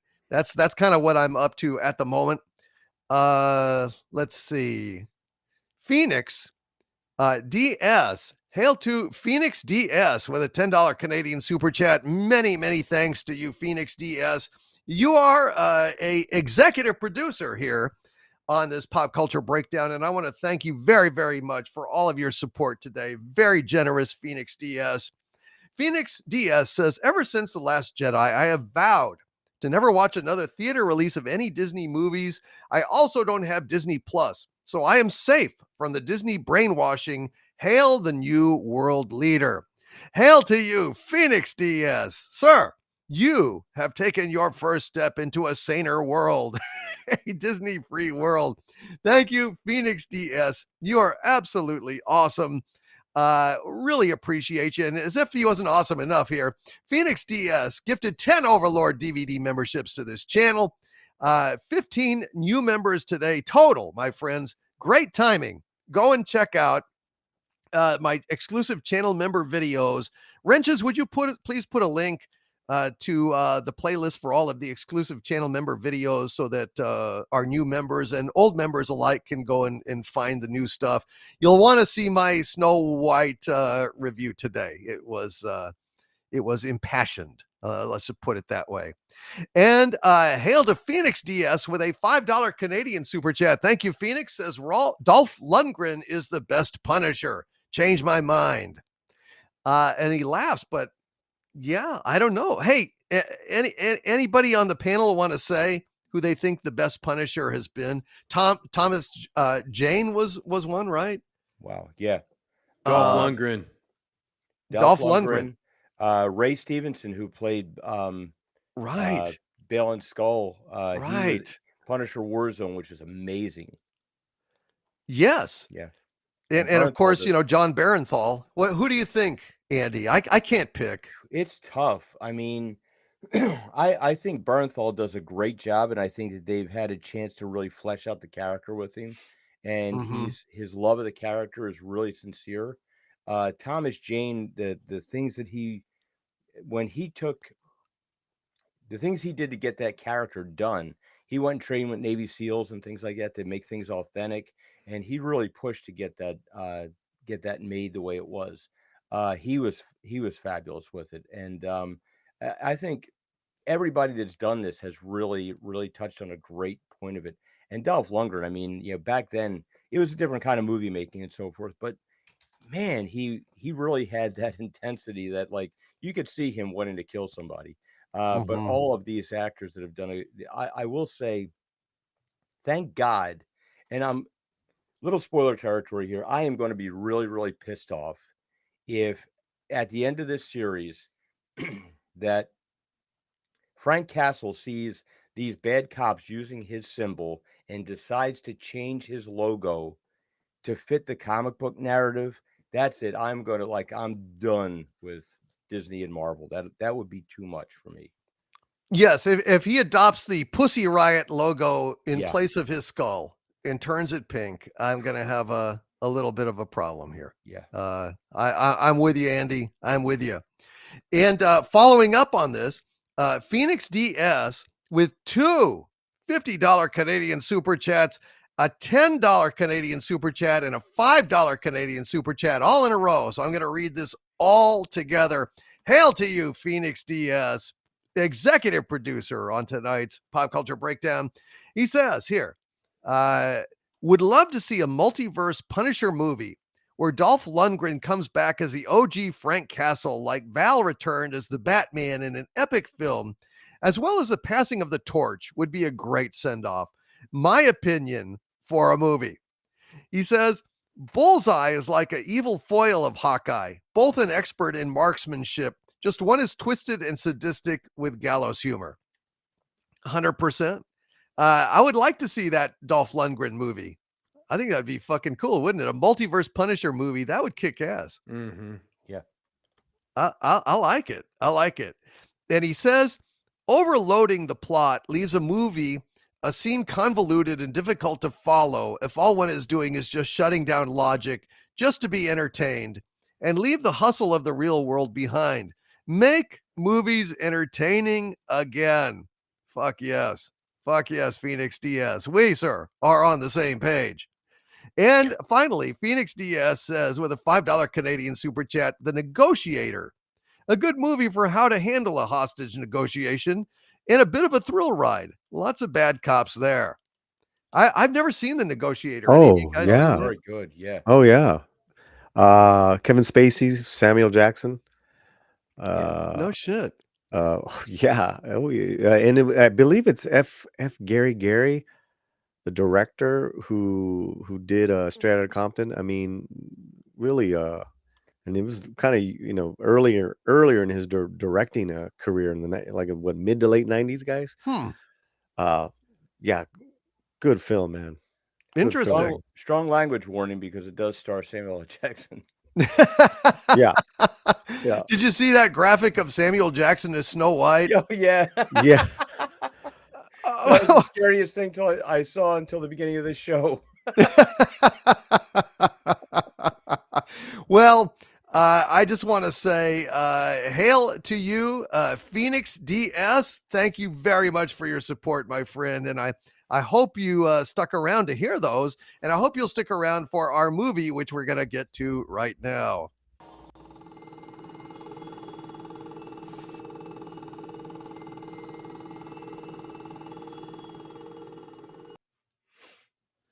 All right, folks. I really, really, really hope that you guys enjoyed this movie.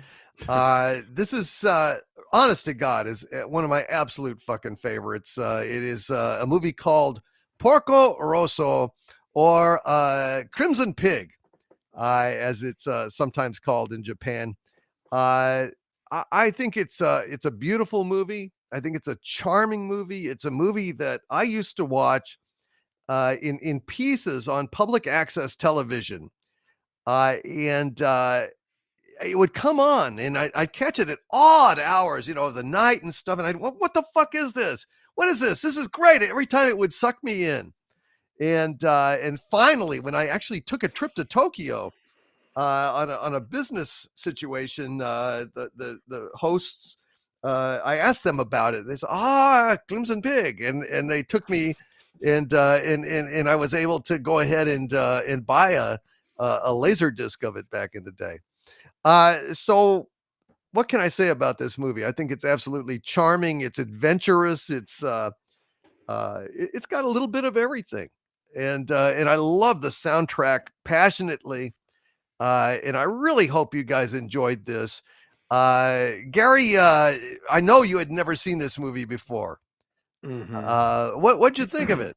Well, before we get into that, I think Paulie says he's got to bounce out. So why don't we let him outro? Oh himself? no, okay, Paulie. Hey, thanks for being here, buddy. What's really appreciate you popping in, and I hope you had fun here tonight. Yeah, I'm sorry I didn't get a chance to see the film, so I'm like, let me leave now. So thank you, Doomcock. It's always an honor. I had a great time. Love you guys on the panel. Really good discussions. We have a review reaction tonight dropping on the new Angel Studios animated film called King of Kings. So one of our writers is watching the movie right now. So we're going to be dropping that King of Kings animated reaction tonight. It's like an all-star cast. It's really funny, DC, because it's such an all-star cast that Angel Studios is pulling people from Oscar Isaac to Mark Hamill voicing one of the characters in this. I mean, is this a remake of the one from the 60s? I don't know. That I don't know, but it is called King of Kings, Story of Jesus. Okay. But we'll get, again, DC will let you know how it is. We're watching tonight. Gonna drop that video. Awesome. Paulie, Latino Slant. He's all over. He's a busy man. He's all over the place, folks. And be sure and check him out, subscribe, and thank you, Paulie. I really appreciate you, man. You're a great guy. Appreciate you all, and everyone in the chat. Have a good night. God bless. God bless. Later, Paulie. brother. Hey, Paulie. Bye. All righty. Well, so here we are, and we also have a guest who is a super fan of this movie, who will pop in just a little bit to share the love. But Gary, what do you think? Well, you know my feeling on anime. Hmm. Um, uh, I sat down to watch this thing a couple of days ago, and I thought it was absolutely fantastic. Oh, thank I God. really, I really, really loved it, and I really wanted you to hang on that as long as I could reach I on was that. really like, oh Yeah, God. 'Cause yeah. I know it's like you don't I like this kind of really, shit. I really. It's been a long time since I've seen something so fantastic and charming and simple and elegant and such a fantastic story. I was so impressed by it. I actually got the manga and I read that. Wow, And dude. Yeah. I don't know if you have that, but if you don't, I'll send it over to you. I Um, well, I I'll may. send I it to mean, you just in case you don't have it because it was interesting. There really notes on this thing are very difficult, very very I difficult. imagine so. Don't But worry too much. I was able to find some interesting things. But I really really thoroughly enjoyed this, and I can't recommend it any more any more highly. Anyway, well, enough of that. Let's get on with the notes here. Porco Rosso, the Casablanca of anime. Yes. Directed by Hayao Miyazaki, produced on a budget of $9.2 million and grossed over $44 million during its worldwide theatrical release. Based on Miyazaki's manga titled The Age of the Flying Boat, a three-part series originally published in a segment called Hayao Miyazaki's Daydream Data Notes in Model Graphics magazine in 1989, a publication that was a monthly magazine covering scale military and fantasy modeling. Hayo's love of old aircraft inspired the story, which began when he was just a boy. His father ran a Japanese aircraft factory during World War II, which the many days and nights spent there would inspire the young director, drawing and building model aircraft. The Crimson Pig became a popular comic in its home country of Japan. In 1990, a short film adaptation was planned for for Japan Airlines to play during their regular flights. The original studio pitch is as follows. Porco Rosso is designed to be a work that businessmen exhausted from international flights can enjoy even if their minds have been dulled from the lack of oxygen. It must also be a work that boys and girls, as well as aunties, can enjoy, but we must never forget that, first of all, it is a cartoon movie for tired, middle aged men whose brain cells have turned to tofu. Porco Rosso is fun and upbeat, but not an over the top party. It is dynamic but not destructive. It abounds with love but needs no lust. The story is filled with freedom and pride, is simple and stripped of artifice, and the motivations of his characters are depicted with the utmost clarity. Soon after the pitch was greenlit, the War of Yugoslavia began, which resulted in the breakup of that country into 6 separate republics. Miyazaki was very disheartened by these series of events. At one time, Miyazaki was a self-proclaimed Marxist, although later admitted that this philosophy was a mistake. Still, the war in Yugoslavia did take its toll on the director, which resulted in a darker tone for the film rather than its serial adventure swashbuckling manga. The story was then expanded into a full-length feature film. The main character, Porco Rosso, is named after Miyazaki's friend and colleague Marco Pago, an Italian animator who assisted the director during the early stages of the original manga. The backstory of the Crimson Pig is based loosely on Roald Dahl's short story called They Shall Not Grow Old, in which an RAF pilot ascends above the clouds in his aircraft only to see the ghosts of other planes and their pilots who had been shot down disappearing into the sky. Why is he a pig, you ask?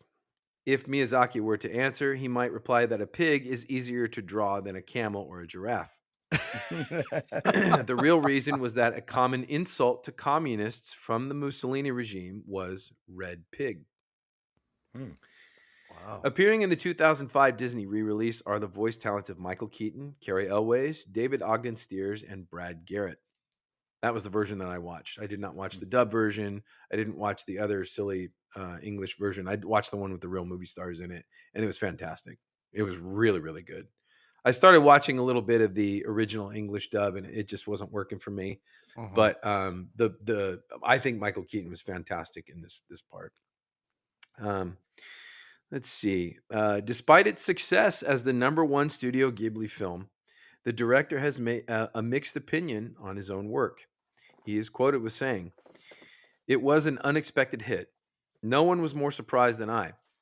I still think Porco is too idiosyncratic of a film for a toddler to old folks' general audiences. Animation is for children. Porco Rosso flies in the fact that of that assumption. I didn't prepare a script for the film, so making it was actually a pretty tough and scary experience Wow. because I wasn't sure if I could deliver a satisfying conclusion. One day I watched through the film before any sound or voice was added, and I wasn't sure if the ending was satisfying or not. Certainly I made Porco as I wanted. I couldn't do it any other way, but I also feel kind of humiliated for changing the plan in the middle. Indeed, it is a film born only from a passion, which in my opinion is very dangerous. You should never work for yourself, but for your clients, or, in my case, for the public. I swear it's the first time and the last time I do such a thing."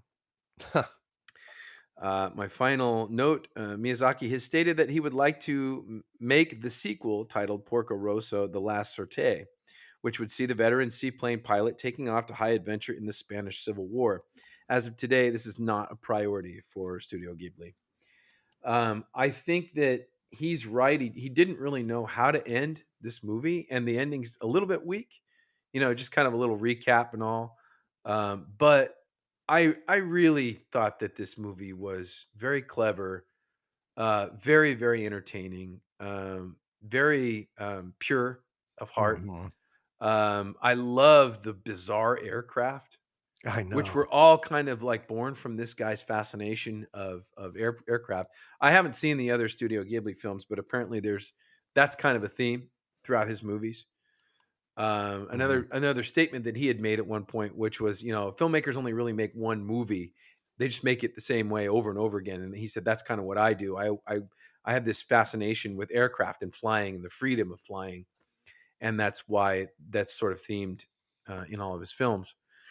But I think that the musical score was really really great. The cinematic angles in this movie are they're incredible, and this movie's fantastic. I did see Princess Mononoke when I was dating this girl way back in the day in the theater, and I was not interested at all. Yeah. But this this is definitely, I see why you like this so much, because Mhm. this is very much of your era. It's sort of a, Raiders of the Lost Ark type, Mhm. adventure serial where it's got these fictional, technology, these kind of interesting airplanes and even the depiction of Europe in this movie is sort of like a fantastical tourist kind of impression of Europe rather than Mhm. the real impression of Europe, and it's very romantic, and it's really good. I wish Funny there and were more. heartwarming. Yeah, I wish there was a sequel. I wish there were more adventures of Porco Mhm. Rosso. That would be very cool, but this is what we have, so very And very the very cool. Yeah, and it's so beautiful. The lines, the colors, Yeah. the light, you Yes. know? Not a line is wasted. There's not a bunch of heavy exposition or bullcrap dialogue. It's very it's very concentrated. It's very pure. And I really like the style, the animation style. I'm really not a big fan of anime, but I think that the aircraft are gorgeous. Look at Mhm. that. Look at the light painted The in the sky I background. know, man. Very, very, very, very pretty and very pleasant and very charming. And it was a nice change from watching the garbage that you force us to watch. Well, So I I thank you for giveth and throwing us a taketh bone. away, right? Yeah, I thank you for throwing us a bone. Well, and I gotta say, the more you watch it, the more you will come to absolutely adore the soundtrack. The soundtrack is, I mean, Yes, I agree. I'm gonna buy you a copy because Yeah. It's one of my favorite soundtracks of all time. SB4H, our wrench in the chat says, "I wonder if Tailspin was based on this. In fact, was. That was a note that I forgot to put in. I did read that Disney based this as soon as this was in production. They got wind of it, and that's what they ended up making Tailspin based on this. Interesting. Yeah. Well, there's one line that, sometimes I haven't watched the dub stuff. I always watch it with the subtitles, but You haven't once, seen the English language version nah, with the movie I stars? never, Dude, watch it. I never do. Just give it a shot, man. It's so cool because Keaton's doing this Bogart thing. It's very cool. It's not exactly Bogart, but it's kind of that, like what do you call it? Hard boiled. Really? He's I doing guess that. I It's guess cool. I'll give it a And shot. Carrie Elwes is great, and David Ogden Stiers is the grandpa. He's funny. All right. Good. I'll Check it I'll out, give it a man. listen. Yeah. But there's one line that's missing or mistranslated in this that I really regret. The only thing that I have a problem with, they took out some of the profanity because there are a couple of shit, and stuff like that in Yeah. there. But it's a line where the girl is saying, "When are you going to stop? All this. When are you going to stop adventuring and piloting?" And he says, "A pig who doesn't fly is just a pig." And that's one of the greatest lines I think I've ever heard. We've got a super fan of this here. He's been on the show before, and he's a good friend. And he's a he serves in the military. We happen to catch him between deployments. JRC 99 US. Welcome to the show, my friend, and it's good to see you. Are you there, JRC 99 US? Hey, brother. Hello It's there. good to see you, my friend. Hey, it's good to see all you guys. It's really great to be here, and thank you so much for the last minute invite. I really am. Well, it's honored great to have you, and we're going to give you a chance to talk about Porco here in just a minute. But let's just go down the line. And Gary, I can't tell you how happy I am that you liked it. Thank you for this. I really did appreciate seeing something very cool that I enjoyed, because that's very rare for me. It really is. And since you told me about this, I've been like, yeah, I know. Fucking anime. Are you kidding me? No, this was great. It really is. I love that you said it's like the Casablanca of anime. Yes, And it's exactly to me, what it it is. really feels that way. Yeah, the world weary guy. Yes, watch the movie star dub version. Check it out. I will on your on your recommendation. I will do that. A few things, because our own Marco Antonio Checa Funke in the chat sent me a whole ton of Porco Rosso material, and he has a few little interesting facts that he added here. I'll add before we go to you, Rob. He says the Mama Ayuto, which is translated of "Mommy Help," pirate gang, because they're Mama Ayuto. Mommy Help pirate gang derives its name from the unofficial nickname given to the Italian flying boat Cant Z501 Gabbiano Swallow, which was so ugly that it was said the Italian children would cry upon seeing it. I think the English translation has incorrectly assumed its name was Mamuto and translated as mammoth. But it actually is Mommy Help is the name of the pirate gang. And they are abducting kids, which was really funny. They're going all over the place and giving them hell. Porco's fictional flying boat is called the Savoia S-21, but it's actually based on a Makichi M-33, an Italian flying boat of which 2 units were built and entered into the Schneider Trophy competition held in Baltimore, Maryland, USA in 1925. One of them had to abandon the race while the other one finished third despite having problems. Curtis's seaplane is a Curtis R3C2, also built for the 1925 Schneider Trophy competition by the Curtis Aeroplane and Motor Company. 3 of them were entered into the race, and Jimmy Doolittle won the trophy flying one of them, while the other 2 failed to finish the race. So it's so cool that this shit, is kind of based on real stuff. Mm-hmm. And Romain Hugo is a French comics illustrator who specializes in aircraft and girls. His book, Pinup Wings Volume 3, includes a tribute to Porco Rosso. The series is currently up to Volume 5, I think, and it features illustrations of pinup girls next to various aircraft, the Porco Rosso one being the most innocuous of the bunch, so to speak. I recommend you take a look at it if you can, and also to some of the comics he's illustrated for different authors. You'll probably like what you'll see. Thank you very, very much, Marco Antonia Checafunke.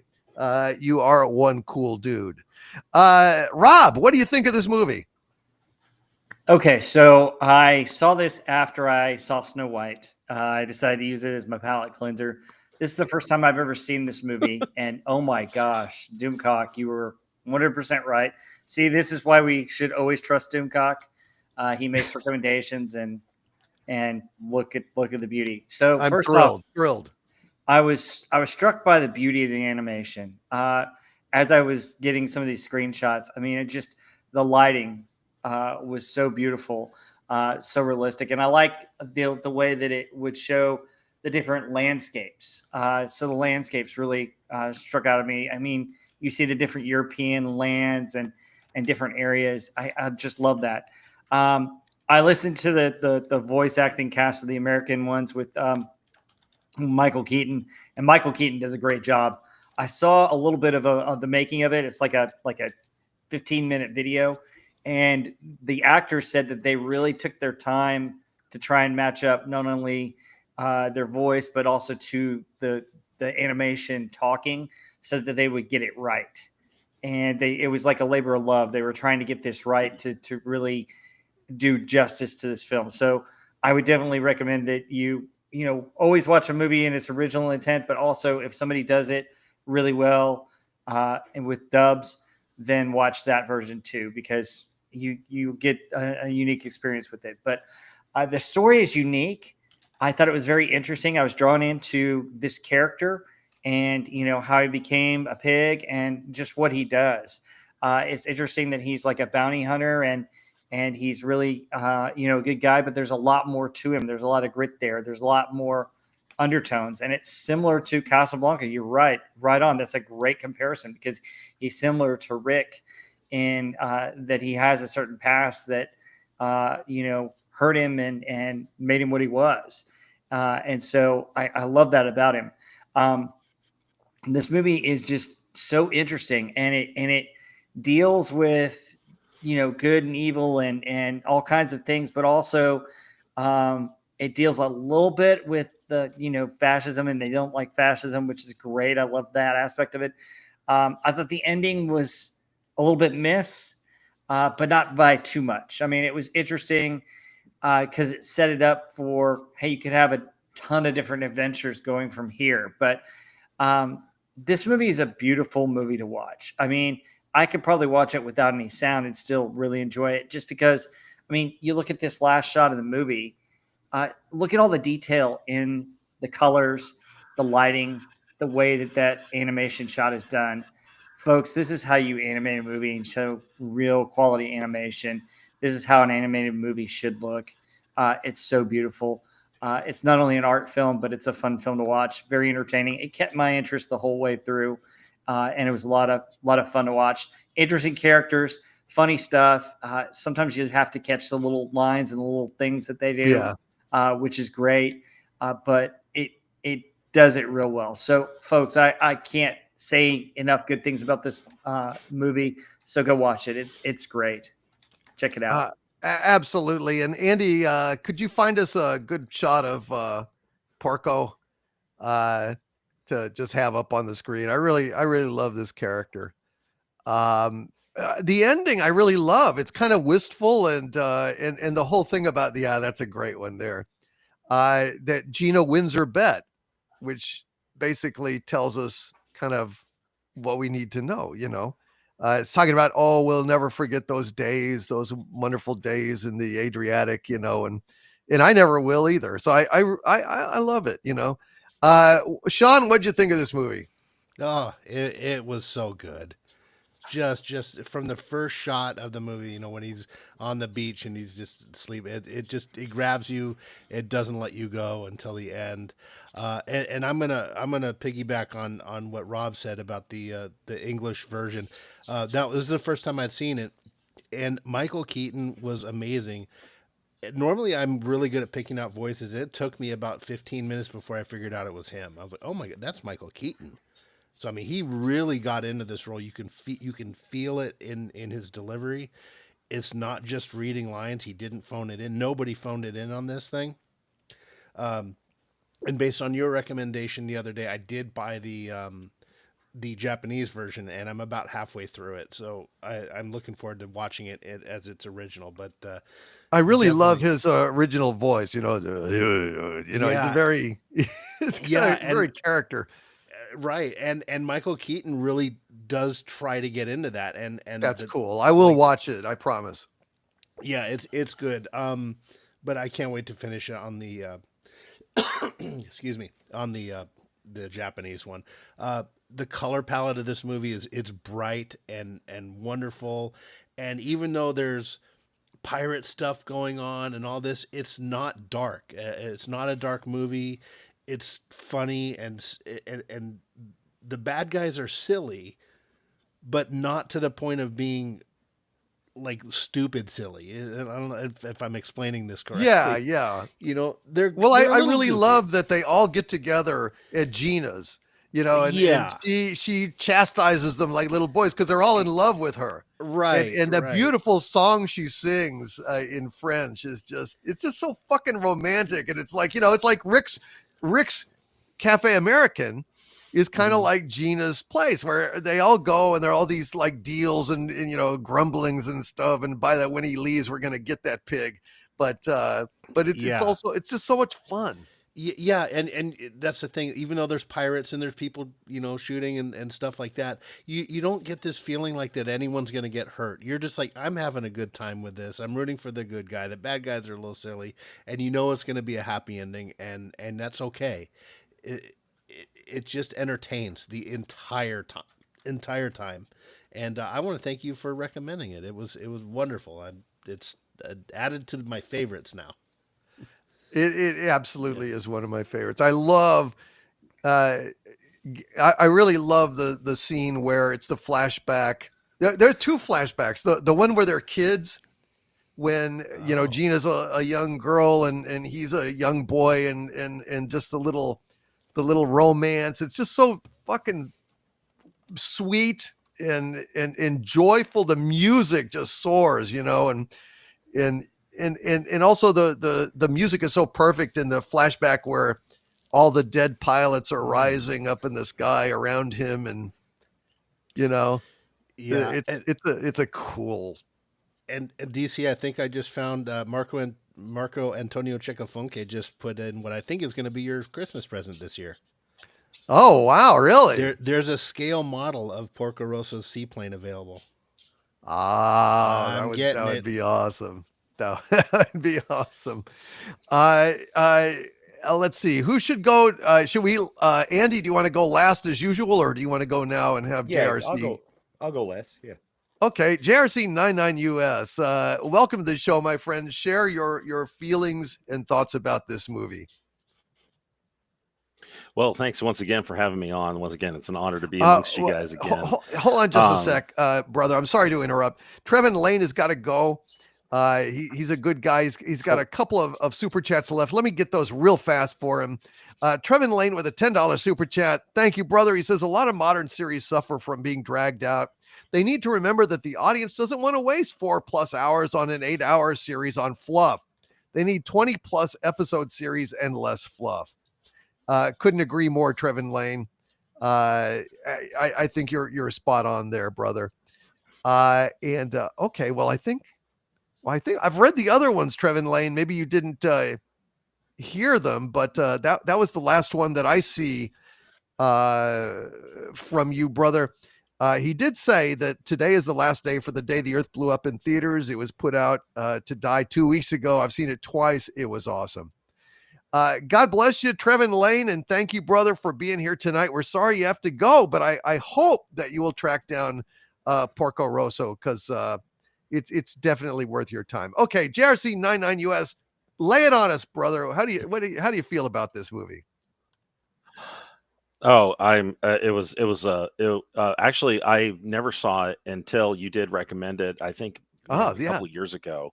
I do have a collection of Miyazaki. I mean, I love Spirit Away, Howl's Moving Castle, um, such those. I really enjoyed those.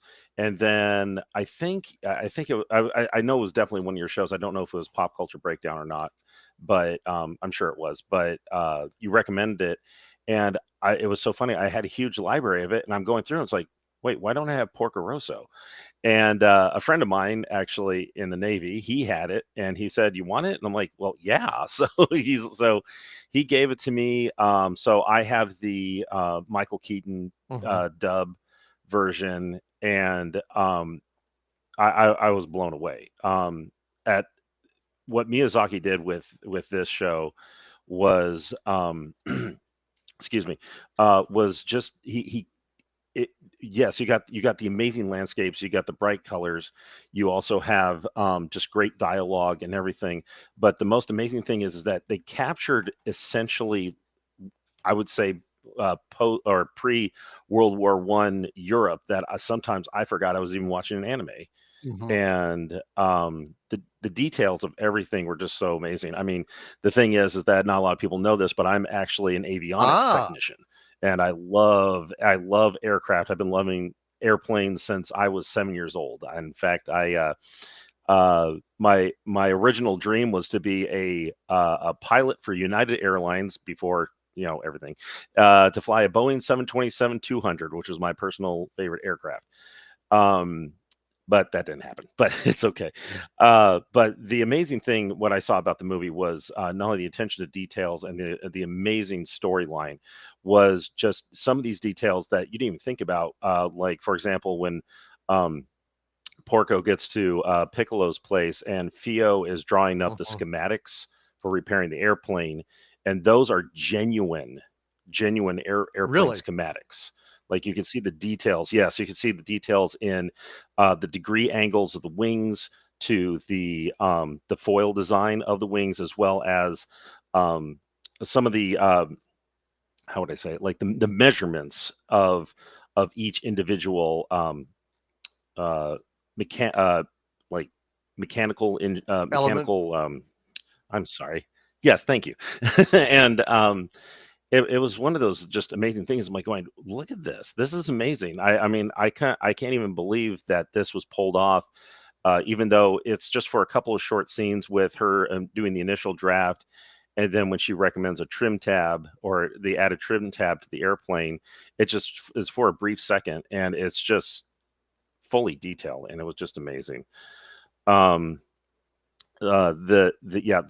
very charming. It's wonderful. It's funny. I actually was able to transfer it to my phone, so it's actually on my own backup on my phone, and I haven't gotten rid of it. And I once in a while I'll scroll through my movies, and I'll say I have Porco Rosso, and I'll just start watching it. I'm like, you know what? Because I just went by it, and I'll just click it on it again. The funny thing is, I did see the other English dub version, and it kind of caught me off guard, because it went from Michael Keaton having this almost kind of like a film noir type of voice to this kind of like, I'm Porco Rosso, and I'm gonna go do this. Good Lord. So, yeah, it was I was like, oh my gosh. And my friends actually had it, and I said, hey guys, hang on a second. And so I gave them the one that I had, and they was like, oh, thank you so much, that was so much better. But I haven't seen the Japanese version yet. I am technically more of a dub fan, because a lot of times I can't be watching the screen all the time, and sometimes I have to rewind it because I miss the subtitle. So that's kind movies of are for watching, thing, not but reading. You know. exactly. Thank you, Gary. Thank you.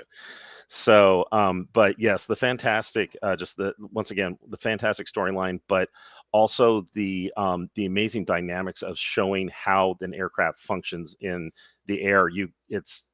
I thought it was like, what is it? Is it called rotoscope? Right. Where they Right. like transfer an actual, yeah. That's not. That's all hand drawn, and they got the physics perfectly down for an aircraft to fly like that. And especially Curtis's and Porco's final fight together, the maneuvers just perfect on that. And considering also that anime usually has a lower frame rate, they actually added to the frame rate, which gave it more of a dynamic, fluid flow of the aircraft moving in the air. So even if you're not like an avionics or an aviation engineer or technician like I am, you can at least appreciate how these things go, how these aircraft just fly through the air, and how one of my favorite lines is when Theo asked Porco, what does it take to be a great pilot? And she said, experience. And Porco says, no, it's intuition. And that's absolutely right. When it comes to pilots, it's not experience, it's intuition. You got to go with you got to have that intuition, got to go with those gut feelings, especially if you're going to be doing dogfighting.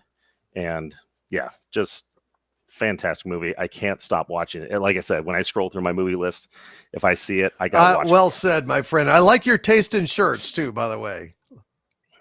Oh, thank you. Admiral Teague promoted me with this I shirt, love so it, just to man. let I you know. love it.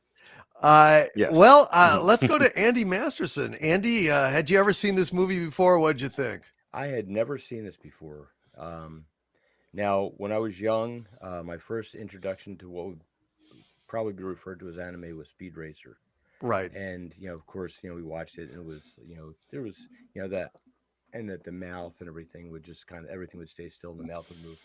And it was fun. It was enjoyable. I would press the G button, jing, jing, jing, jing, and launch him everywhere. It was really cool. And I didn't think too much of it. And a friend of mine, when we were getting older, he was really into Starjammers with Starship Yamato, and I used to break his balls about it all the time because it was just, I don't know, wasn't up my alley. I You might not know this about me, but I'm an artist. So Yeah, I know you are, man. Those drawings you've done for Tales of Xanadu are excellent. Thank you. And illustration, comic book illustration and things have always been my first love, my first passion. And so I didn't really care for all the cartooning in uh, the series, the television series. And so later on, I watched things like Vampire Hunter D, and it was good. Uh, I liked it, but it still didn't have a feel for it. Now, fast forward many years later, it was interesting because I introduced my son to so many of the things that I loved, and as he got older, he started introducing me to some things. We made a deal. I would have him watch some of my old movies, and he would have me watch some of his. And one of the first things, like, and we hear, Jack White, of course, is like our resident anime expert. And one of the things I would like to tell the audience that anime is not a specific thing. Anime is sort of like, it's a category. Like, you have plays, and plays aren't just one thing. Operas aren't just one thing. It's not just all tragedy. It's not just all, you know serious overtones and things. There's fun plays, and there's silly plays, and there's heavy plays, and there's depressing plays. And the same thing with anime. It goes across a broad spectrum. Anything you could possibly imagine, even in the darkest recesses of your mind, there's an anime for that. And but if you find something you like, it's really impressive. So my son introduced me to it was Weathering with You, this A Silent Voice, and a few other things. I'm sure Jack White will help us out with that because a lot of these things are escaping me. And what was what was amazing to me is that it's sort of like, uh, I talked to Gary, and Gary is huge on soundtracks because of the emotions that soundtracks carry. It's there's a certain feeling, there's a certain expression that can only be attained by the proper music for it. And when I look at art, visual art, it's the same thing. And as I watched these things, I was immediately gripped by the intense emotion that was conveyed by this fabulous art the subtlety, the attention to detail in these paintings. Yes, they're animated, but my God, they're so beautiful, and the amount of time, the cinematography that is done with animation it was just breathtaking to me. And then this comes along, and I'm watching this for the first time Sunday night, and there's so many things that are incorporated in this that I have just loved my whole life. I'm a big student of history. Hemingway was my favorite writer for a long time, and I would sit there and read his books. And of course, Hemingway was involved with a lot of like the Spanish Revolution, and the French uprisings and things. And to see those elements portrayed in this was really really breathtaking. It's interesting. As like Gary was going over his notes, and um, the contrast there, because there was always this fight across the globe between fascists and communists, and they're both totalitarian, and they're both, it's like it's two wolves fighting over the sheep, and the sheep are just sitting there like, I don't want to be eaten by either of you. And they both try to make the other guy look like the bad guy. And when he said this was like Miyazaki had these Marxist tendencies in his youth, which is understandable until you outgrow it. But and the fascism, of course, is equal. We all understand that's bad. And watching this thing, I'm seeing all these things play out. The throwbacks to Casablanca, like Gary really summed that up well, because as we know, Rick, he ran guns to the Spanish and things in the Civil War, and there's so many of these things inside there. And my favorite thing about this has to be Tio. What a beautiful character, adorable, smart, clever. Innocent, just a joy to watch. Um, Watching Porco was amazing, and the thing I picked up on it was I got this impression that, sorry, spoilers. This came out in '92, so you're on your own. Um, when you would glimpse his true face, Yeah. there were 2 points where you would glimpse his true face, and it made me think that his outward appearance was something he manifested, because he felt some guilt, he felt Yeah. some kind of thing that he put this out there. And but it took effort. It took effort for him to make you think that this was him, till he let his guard down. He was busy thinking about things like the ammunition, and he was thinking about, I have to lead the planes away. And you actually got to see him as he really was. And it's sort of like the beauty of this is really summed up very much like Casablanca, because Casablanca's, it ends sort of like, um, there's certain things that should not have a sequel. And the fact that you leave at the end of Casablanca up in the air, I don't really want to know what happened to Rick, because in my imagination it's better. Ilsa and Victor Laszlo and Louis. And the same with this. The end shot with that pagoda, where Gina sits there and she, you just, that, all right, there's sort of a happy ending here. But if you show me the happy ending, it would cheapen it, because it can't measure up to what I'm seeing in my mind. And that, I think, is the genius of what the subtext, the things that aren't said in this, the things that are kind of alluded to, and it makes you uh, fill in the blanks a little bit. But every character, the bad guys were so amusing. The Mamayuto, the yeah, pirates. they're so, and then Tio comes along, and she sort of uh, uses their own weaknesses against them into something that she can use from the naivety of a child. And it was beautiful. It was like it was so well done. The characters are fleshed out. It was yeah, it's a little bit creepy with the American action hero who's like all of a sudden infatuated with the 17-year-old girl. But again, if you look at Hollywood back in the day or even current day, that's not too far fetched.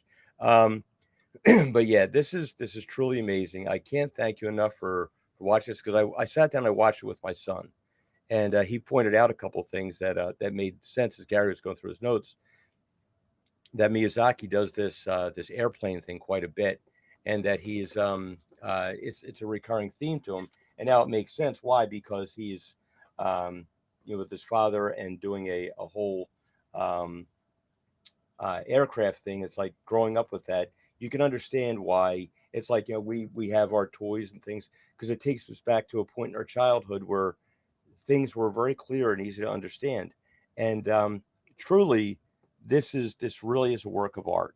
I haven't seen too much of the other Studio Ghibli things, but this was remarkable. This is a great story.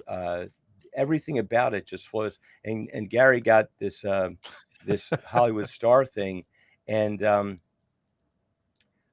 dub in it and was so good. I usually like subtitles because I find that the inflection in the voices from the original Japanese voice actors is so powerful. It's so you can feel what's going on, even though you don't understand the words. You can feel what's going on, and I think that with this, the care and concern that everyone put into making sure this is a faithful adaptation is certainly worth the watch. Um, there's been a few things that we did heavy metal, and that was certainly impactful in a different way. But man, this is really heartfelt. It's beautiful. It's like, and it leaves you on a positive note. You walk away from this feeling clean. There's nothing where you feel it's like it's kind of dirty or like we're angry or anything. You just feel happy. And I walked away from this. I looked over at my son, and Glenn was smiling and I was smiling. I said, "What'd you think?" He was like, "That was really good," because he said sometimes he's not a very big Studio Ghibli fan, but this one he really liked. And it was great to watch that with him, and to get this experience watching it myself. So thank you, Doomcock. This was really good, and I highly recommend it. I'm glad you liked it, man. I'm glad you liked it. It makes me really happy. I gotta say, yeah, this is one of my all-time favorites. So I'm just really delighted that I'm able to bring this to you guys, and I'm glad that yeah, I'm just really I mean, I love sharing great things with friends, and I can't tell you how much I love this movie. I mean, you can imagine, Gary. I had no fucking idea what this thing was, and I'd see it on TV. I'd see it on Yeah. public access. Just somebody like screening it, with subtitles. And I just always I didn't even know how it started, or like I always came in like oddly enough, I would find it around when Porco was on his beach in his little private lagoon, but I had no idea. Well, is there more, or where does it go? And I spent a lot of time trying to track it down, and I'm so glad that I did, and I'm glad I could present it to you guys here tonight. All right, let's go ahead and finish up some more super chats here before we wrap this up. Let's see. Digi Akuma with a $5 super chat. Thank you. Digi Akuma says, "Mirror, mirror on the wall, why are seats empty in the cinema hall?" Mirror, mirror on the wall, what's the biggest Disney flop of all? Now we know. Now we know. Digi Akuma. Hail to you, my friend. And yeah, Disney's finding out the very sad answers to all of this shit. Let's see.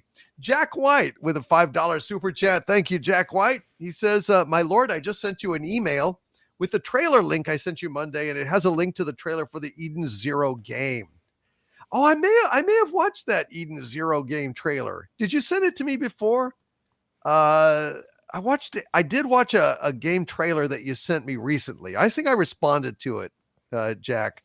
But yeah, I'll check it out. I'll go and make sure that see where I am on that. Thank you, Jack, for resending that. I appreciate it. Phoenix DS, executive producer on tonight's Pop Culture Breakdown. Thank you, Phoenix DS, says should bring Machete into the MCU. Would be fun in a way. Bring Danny Trejo into the MCU. Machete and Punisher teamed up. Now that would be badass. Well, I'd fucking love to see that, man. Hail to you, Phoenix DS. You should be a development guy in Hollywood. That's a great idea. You get back to the roots of testosterone entertainment, man, because that would be fucking awesome. Dolph Lundgren and Danny Trejo and Punisher Machete. That would fuck. I mean, right there, man. Jegs Dino God with a $10 super chat. Thank you very much, Jegs Dino God. He says, hail Doomcock. You know what's a fantastic 2D movie? The Day the Earth Blew Up, the new Looney Tunes movie. No lie, it's as good as Snow White is disrespectful. Funniest animated comedy since Three Caballeros. Damn it. What the fuck is wrong with Warner Brothers? Why did they do this movie if they're just going to dump it and hide it? Honestly, what the fuck are you thinking? And then they've like they canceled the Acme. Well, they didn't even cancel it. They just decided to shelve the Acme versus Coyote movie. And now they're looking to sell it off to somebody else. Well, the people that got The Day the Earth Blew Up going are the ones that are making a bid for Coyote versus Acme. So it does have a chance to come out. I hope so, but yeah. What is wrong with Warner Brothers? I don't know. The same fucking thing that's wrong with every other fucking studio. They don't know what they're doing. They got their heads up their asses. God almighty. I know, man. Looney Tunes the best damn shit. I know, but if you've seen the new Looney Tunes where it's almost like Friends, where they're all living in the same fucking house together, that shit's terrible. And that's what people think Looney Tunes is now. So they polluted it. That's what it is. It's totally poisoned. God. Yeah. Well, that explains it. I didn't even see that. Oh, it was horrible. That's fucking awful. Horrible. It's kind of like what they did to fucking Ren and Stimpy, right? Oh, like turn it into weird gay shit. It's not as bad as that. That was horrible. I couldn't watch it, dude. And I'm a huge Ren and Stimpy fan. I know. That was really disgusting. But it's not that bad, but it just made it like what new, younger people who are introduced to these characters thought that that's what they were about. They don't even get to see Looney Tunes as we did, So that's sad, man. That's sad. It really is. Well, thank you very much, Jegs Dino God, man. So I'm definitely gonna buy The Day the Earth Blew Up when it comes out. Thank you, my friend. I'm disgusted and ashamed that I knew nothing about this thing. I hadn't heard a rumor of a whisper, not a publicity thing, not a pre-publicity thing. I had no idea it was even being made. This is just ridiculous. What is wrong with these people? Jack White with a $5 super chat. Actually, 2 $5 super chats. Thank you very, very much, Jack White. Jack says, Gary, the Miyazaki movie Castle in the Sky opens up with sky pirates, and you should give Princess Mononoke another chance. Not going to happen. But I will watch Castle in the Sky. I'm done with Princess Mononoke, and I'm done with anime. But thank you, Jack. Okay. Well, I gotta say, Porco is my favorite. So it's fantastic. It is the exception to me. I think so. I do like anime in general, but to me, Porco is at the top of the list. Yeah. SHS Rebels 08 with a $2.99 super sticker of a pair, giving a thumbs up. Thank you, SHS Rebels 08. I'm giving you a thumbs up right back, brother. God bless you, my friend. Thank you for being here tonight. Robert Moschel with a $2 super chat. Thank you, Robert. Says, I have to watch anime in dub since I am dyslexic. Oh, yeah. Well, that makes total sense, dude. Total sense. And I mean, that's a absolutely legitimate reason to have dubs in the first place. It expands the watch, the reach of it. A lot of people don't like to watch subtitles. I mean, it's just a reality. What are you going to do? Jack White with a $5 super chat, a $2 super chat, another $2 super chat, and then a $10 super chat. Thank you very, very much, Jack. Jack knows a lot about anime and manga, and he's here to share a little bit with us. Jack White says, the anime Yu Yu Hakusho has a pretty good dub. And Full Metal Alchemist Brotherhood also has a good dub. That's right. It has Vic Mignogna as one of the voice artists on that, Jack. Yeah, absolutely. And Jack White says, it's not Star Jammers, it's Star Blazers, Andy. Oh. Unless Star Jammers was a different thing that you saw. Oh, but, Star Jammers. That's an X-Men thing. Like probably just like Star Blazers. Yeah, our Star Blazers with the Cosmo DNA. That was the thing that really got me. Nice. And Jack White says with a $2 super chat, Andy, did you see the movie Your Name? Yes, yeah, that was one of the ones I watched my son. It's very emotional, very emotional. Really? Yeah, yeah. Would you do you think I would like it? Yeah, I do. There's like the ones my sons recommended to me. Your Name, the silent voice, I think it is, and Weathering with You. They're absolutely beautiful, and it's a very gripping, very emotional story, and there's some like kind of strange elements that you see with some of the anime that comes in, so like almost supernatural or something. He had me watch another one like Violet Evergarden, which is I do not recommend if you will want to self delete yourself by watching this thing. It's totally depressing. It's beautiful, but it's depressing as hell. But the other ones are really, really touching. And I found myself surprisingly emotionally moved by a lot of these. Wow. So but the visual aspect of it was the storytelling with just images, and it's the same thing with music. It's the storytelling with art and music that you can convey something and bring the viewer or listener along with you, and they understand without having to say an ounce of dialogue. Mhm. That is true storytelling. Absolutely, and music helps a lot on that too, which is why we both Gary and I are obsessed with soundtracks. Love soundtracks so much. Jack White also adds with a $10 super chat, Andy, if you or anyone else is looking for a good redemption story, check out the series Rurouni Kenshin, either the new anime that started airing in 2023 or the original manga.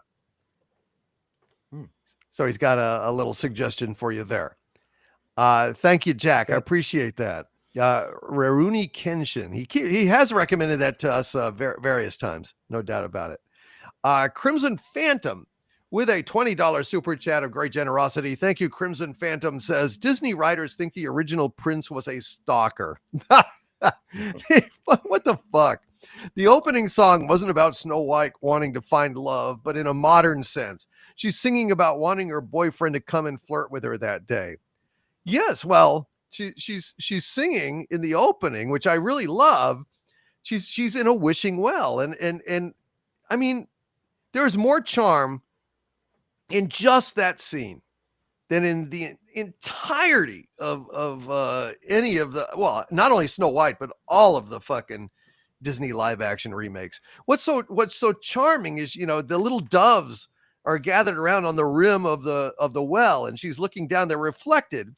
And when she sings I'm wishing, and it echoes back I'm wishing, and the doves get startled and they fly off, and then they slowly come back as she continues to sing. And it's just so charming and romantic. He just rides by and he happens to hear this. He scales the castle wall, and when she goes today, and he goes today, and she's all scared and runs away because she's embarrassed because she's wearing rags. But then he sings up to her in the balcony. One of my absolute favorite animated moments of ever. and that's all cut and trash so that Rachel can sing about the leader that she wants to fucking be. Well, fuck you all. You know what? Now you know what you are? You're a fucking loss leader, honey. You're a fucking loss leader. And Disney is feeling the loss painfully. You stupid fucks.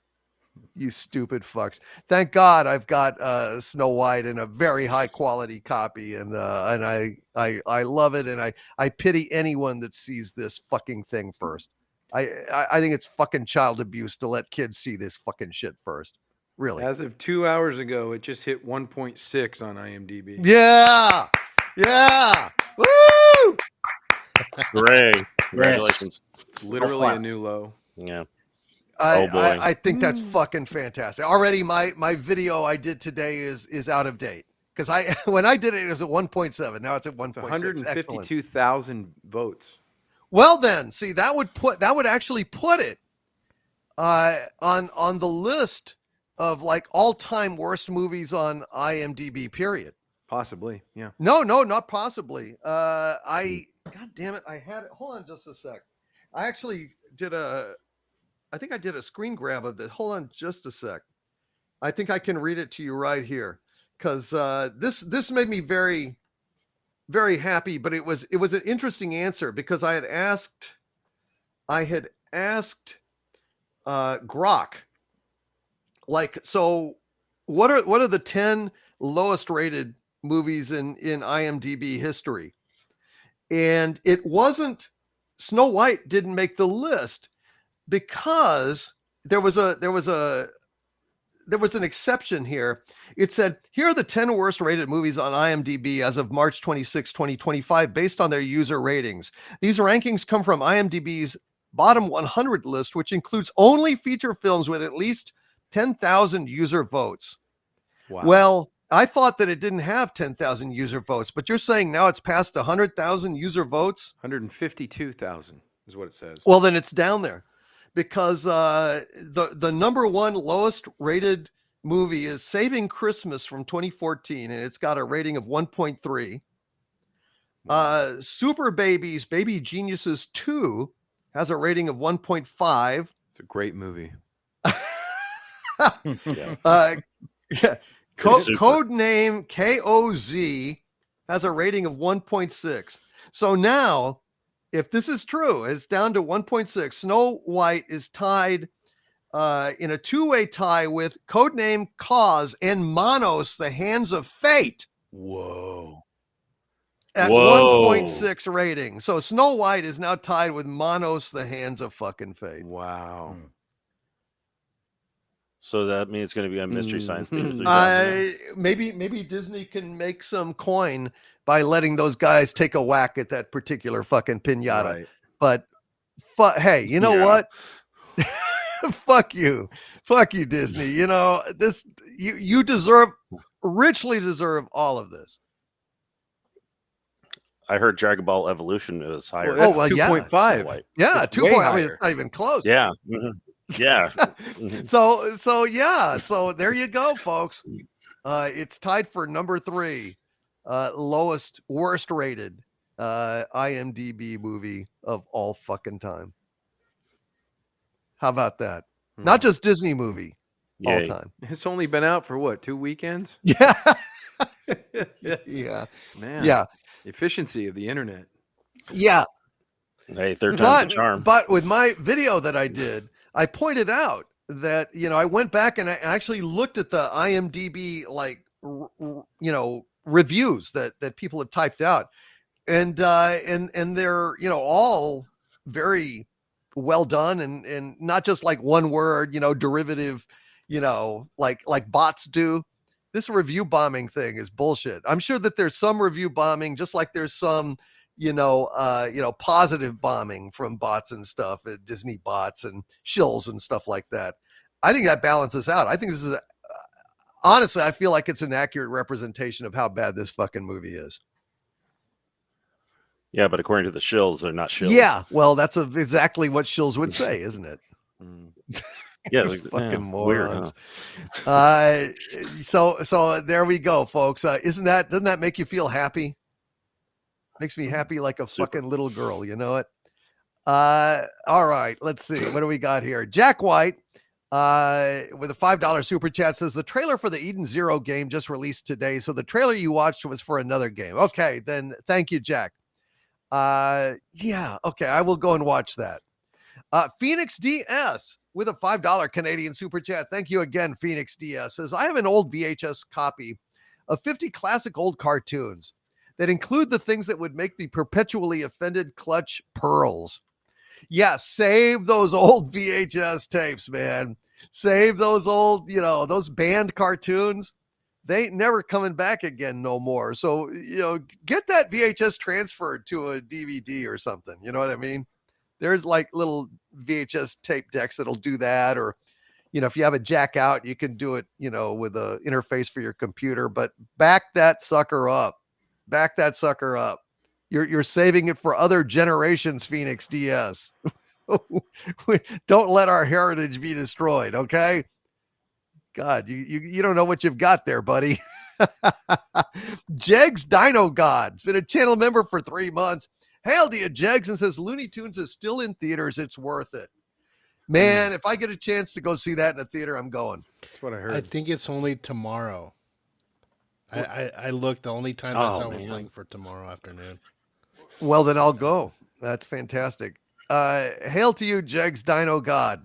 Looney Tunes is still in theaters. It's worth it. Crimson Phantom says, with a $5 super chat, what is your favorite Looney Tunes short? I liked when Daffy Duck was a salesman in a feud between Foghorn and the dog. My Guys- favorite's the one where Bugs is the matador.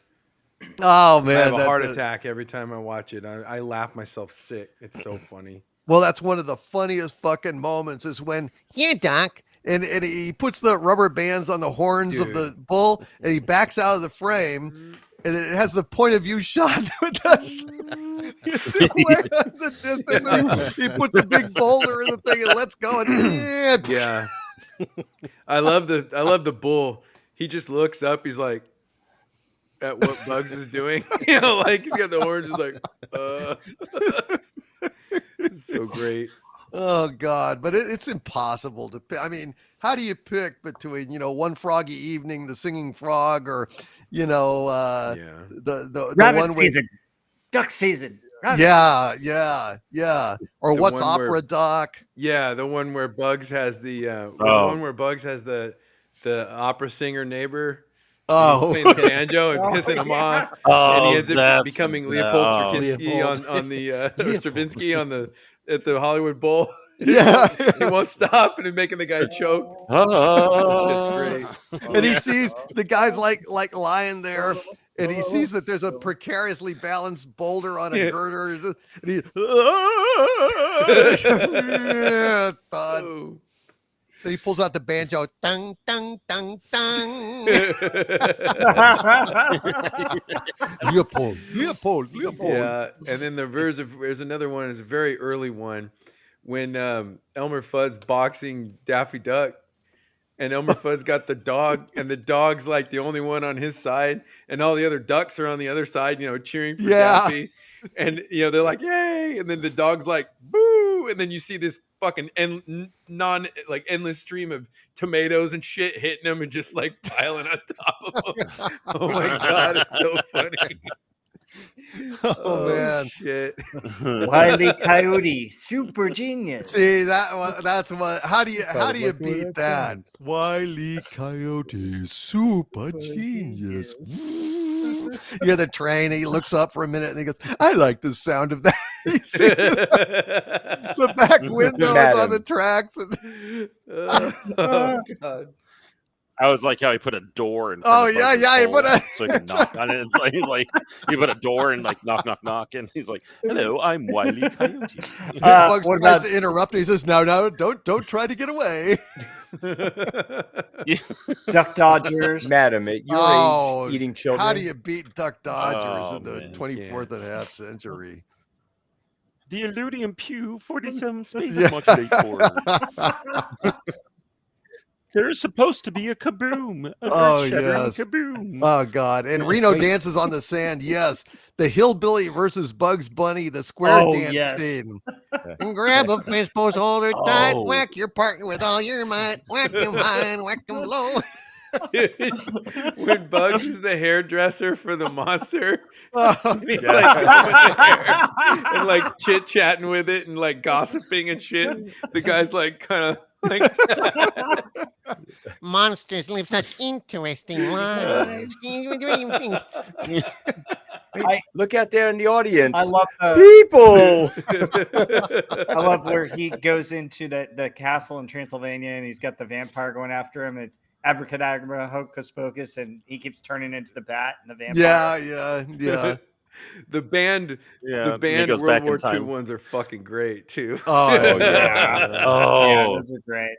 I Those are have the some of best. those. those are tough to amazing. find, man. Those are great. I got them all. Yeah. Yeah, Daffy Duck is Robin Hood. Yeah. Oh. Yeah. Oh, Yoinks and away. Yoinks and away. My bucket of quarter theft. oh man. But All the- those ones with Daffy and Porky were hilarious. The Western one, remember that one? Yeah. Yes. And you was my neighbor. Oh, a prairie dog sweetheart. It's true. But I think one of the ones that takes the cake is the one where Daffy's like in the cartoon and the artist keeps changing everything around on him, and it's Bugs. Yeah, it's Bugs. Yeah, Bugs, the yeah. artist. But then Yeah. Fudd gets him back when he does it to Bugs, and all this shit's happening to Bugs, and it turns out it's Elmer Fudd is the animator. Yeah. I like any of the ones with the gangsters. Oh The short yeah. little Oh, gangster yeah. with the tall hat, you know. Shut up! Shut up! Shutting up! You know. Shit up. Bugsy's mad. See, Bugsy's mad. See. What about me? And me. And me. He's like pretending to be all these different gangsters. Yeah. He's, like, handing out all the money to I mean, them. boss. I love it when he says, "Button your lip, Muggsy." And he's like, "Okay, boss." And he buttons his lip. He's like, "Oh shit, boss." Or the one where the fucking kid, the Easter eggs, remember? They're Yeah. like, I want an Easter egg. I want an Easter egg. I want an Easter egg. I want an no. He's just pounding on his fucking head. Every year I get some dumb bummy to do my job for me. Or the genie of the lamp is a great one. Yeah. When he goes, well, here we are, Oh, yeah. Pismo Beach, and all the clams we can eat. Hey, this is pretty good Bugs. That there, is a good Sean. one, man. Bugs, man. It's impressive. Yeah, it's a very good one, Doc. Well done. Well done. Yes. Oh man. Yeah. So dude, 100%. I mean that and so many more Crimson Phantom. There's just no way to it would be endless. It's just oh god, Looney Tunes are the best damn short films ever made. Period. Oh, Yeah. And we also got to give some credit to Oh, Mel God, yeah. Blanc himself. I mean, he Great did Blanc. pretty much all the voices. 100%. Man. 100%. Yeah, Mel Blanc was the goat. Fuck yes. For sure. Jack White with another $5 super chat. Thank you, Jack. Says another depressing series you guys should avoid is the series Elfin Lied. I have seen clips. It looks depressing and effed up. Mm. So for all you anime fans out there, skip Elfin. Skip Elfin. Elfin I did. Lied. And Crimson Phantom with a $5 super chat. Hail to you, Crimson Phantom says, will you do an overview of the original Snow White? I also recommend seeing Disney Doesn't Understand Snow White. We already covered Snow White, guy. Yeah. We did that as a movie we love. Mhm. Just check out the archives, man. It's a classic. Thank you, Crimson Phantom. Phoenix DS with a $10 Canadian super chat. Thank you. Oh, great. Executive producer Phoenix DS. He says, someone sneak Harvey Cthulhu the Infinity Gauntlet. Yeah, man. Hey, I would really love the Infinity Gauntlet, and I hope that somebody will consider giving me that. And hey, you can have all my wampum if I can have the Infinity Gauntlet. Yeah, yeah. Yeah, that'd be funny watching you try to snap a tentacle. That'd be hilarious. it could be done. It could be done. Oh, hey, Doomcock, real quick with the archives, talking about Looney Tunes. We did an episode where we had some of the favorite Looney Tunes episodes as well. So check that out too. We absolutely did, That was folks. a good one. We absolutely did. We all know Harvey can snap a condom. Hardy har fucking hard. Marty, you're fucking here. Just wait till those Oh, MILFs no. get a hold of you. Gloria Allred's got your name, buddy. Oh, dear. I Put a know. smile on her my face. It's terrible. For once. Phoenix DS with another $5 Canadian super chat. Hail to you, Phoenix. He says some of the World War II ones are on that VHS I have. Dude, save that thing, dude. Save that thing. Do not let go of it. You know, it's kind of like going to be like Fahrenheit 451, right? Where people are going to be walking around, you know, with hidden like media that's, you know, vanished and forbidden. And, you know, you could, you know, usher us into a new golden age someday, dude. Don't lose that. It's very valuable. Jegs Dino God with a $5 super chat. Thank you, Jegs. Says the new film is purely Daffy and Porky film, Avery Clampett style. Wow. The reason why you should see it in theaters is a hilarious audience silhouette joke. Oh man, son of a bitch. I hope there's a way to see this before it leaves theaters. I urge everyone to get the fuck out there and see that as fast as possible. Thank you, Jegs Dino God, for alerting us to this. And Jack White with a $5 super chat. Thank you, Jack. Hail to you again, sir. He says, one of the clips I saw of Elfin Lied was a naked girl wearing a metal helmet, ripping people apart with psychic powers. Well, now hold on just a minute, Jack. Now, you're saying don't watch that? A naked girl wearing a metal helmet, ripping people apart with psychic powers. Is she hot? I mean, makes a difference. I'm just asking for a friend. I don't know. All right. Well, let's go around. Hey, listen, girls, right? I like them. Let's go around and plug whatever we'd like to plug. Gary, go ahead, my friend. Where did that Snow White go? I'd like to plug her. Anyway, yeah, right. Oh, man. Oh my God! I've never Hey. heard a more eloquent plea to be released from prison. Good This night, guy folks. has been in prison for so fucking long that yeah, he I'm even thought, into myself. Hail to the wrenches, hail to the chat. We love you guys so much. Thanks for hanging out with us. We are going to be back next week with something interesting. So make sure you're here. Until then, stay angry. thank you very much, Gary Ambrosia. Robert Wright, go ahead and plug away, my friend. Thanks. Got my own channel, Rob Wright's Gen X Pop Culture. Last weekend, Heather L and I did episode 6 of Band of Brothers Bastogne. Really good episode. It's still up on my channel. Go watch it if you haven't seen it. If you love Band of Brothers, it's a great series, great show. We talk a little about the book, the show, and the history behind it. In a couple weeks on April 6th, we'll do episode 7, which is my personal favorite, the breaking point of Band of Brothers. So be there for that. And then the week after, on the 13th of April, my panel and I are going to get into the 70s, and we're going to review the top 40 songs of 1970. So stay tuned on my channel. Got a lot of stuff going on. And then also, folks, if you're not joining us on Friday nights, you should come out and come to Doomcock's channel for Friday Night Frolics. We have a lot of fun. It's at 7:30 Central on Friday nights. Have a lot of fun in the chat. Doomcock sings some amazing songs. Harvey tells some awful jokes, and we just have a lot of fun. It's a great way to start your weekend. So come join us this Friday, 7:30 Central, right here on Doomcock's channel. Thank you very much, Rob Wright's Gen X Pop Culture. Sean, go ahead and plug away, my friend. I want to plug the chat. Thank you guys. It's been a great show. We got through Snow White. I feel better, and then we reviewed a great movie. And thank you, DC, for suggesting that. And anyone who hasn't seen it, just get it, watch it. You'll love it. And that's all I have to say. I appreciate everybody. All right, Sean. Thank you, brother. And let's see, JRC99US, go ahead and plug away, my friend. Thank you for coming, by the way. Oh, I am so glad to be here. It's been fun. I am JRC99US. Just kind of do my own little video blog channel. I've been doing this since 2007, and feel free to join me on X as well.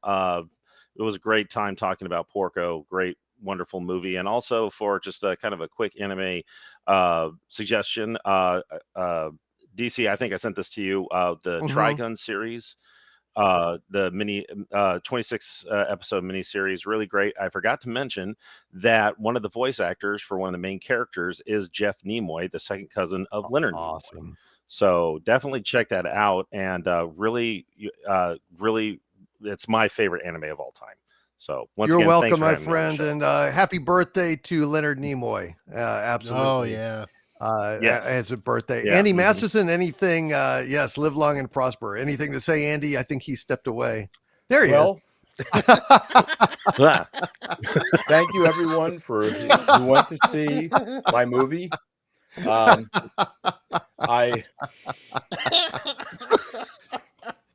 appreciate it. Except for that my co-star that I don't like. I was shocked to find that they didn't make, considering the ending that they did, how they ended the queen. Was surprised to find they didn't make the magic mirror female. And but maybe next time, maybe there'll be a sequel. Who knows? Because it's done so well. Thank you for joining us, everyone. We'll be happy to entertain you next week, and I'll be keeping an eye on the box office of Snow White. I'll have to tilt my head to do it, but I'll keep an eye on it, and make sure that you check back with us, because we'll be having some very entertaining review of next week's movie and more Daredevil. Hopefully, there'll be more action with this, and maybe some new characters that will introduce that they have to explain. Absolutely. That would be awful nice, wouldn't it? All right, we're gonna wrap this up. But Jack White with a $5 super chat adds, another clip I saw was of the same girl being forced to watch this group of boys beat a puppy to death with a metal bat. So yes, avoid that fucking elfin lied by all possible means. Yes. Phoenix DS with a $5 Canadian super chat. Hail to Phoenix DS. He says, Planet of the Dinosaurs, an old sci-fi film with crash spacefaring humans that crash land on Earth. Too bad that VHS has degraded some. Gotta back this stuff up, man. There's probably out there, though, Phoenix DS. It's probably out there. That one you probably can find. But the Looney Tunes stuff, it's gold. Hold on to it. Jack White with another $10 super chat says, there are other anime series with plenty of fan service that aren't as depressing as all fuck, like Date Alive, To Love Rue, High School Dad, World's End Harem, The Cafe Terrace, and its goddesses. Thank you very much, Jack, for your expertise, my friend. Hail to you. And Baku's Gamer with a $4.99 super chat. Thank you very much, Baku's Gamer. Says, in Steam Boy end credits, look for Porco Rosso in human form, tan trench coat and hat, and right in front of Scarlett's red plane. Cheers, friends. No shit. Wow. I did not know that. Hail to you, Baku's Gamer. Thank you, my friend. And Jack White with a $5 super chat. God bless you, Jack. He says, Kill La Kill, Fairy Tale. Even Eden Zero has a decent amount of fan service. Well, thank God somebody does these days, Jack. We need more of that. Truly do. And hail to DJ Knight. Thank you, DJ Knight, in the chat for thanking our super chatters out there. Really appreciate you, my friend, helping out as a unofficial wrench. Thank you, DJ Knight. All right, folks, from the center of the earth, this is Dictor Van Doomcock and my panel of pop culture pundits bidding you all, my friends, oh yes, stay angry. Good night, everyone. Hope to see you next Wednesday. And Marcus Cato with a $1.99 super chat says, sick voice impressions overlord DVD. Thank you, my friend. Hey, someone's rocking my dream boat. Someone's invading my dreams. Hail to you, Marcus Cato. Good night, my friend. Stay angry. We'll see you next week. And come by Friday Night Frolics, please. We'll see you there. Bye-bye, everyone.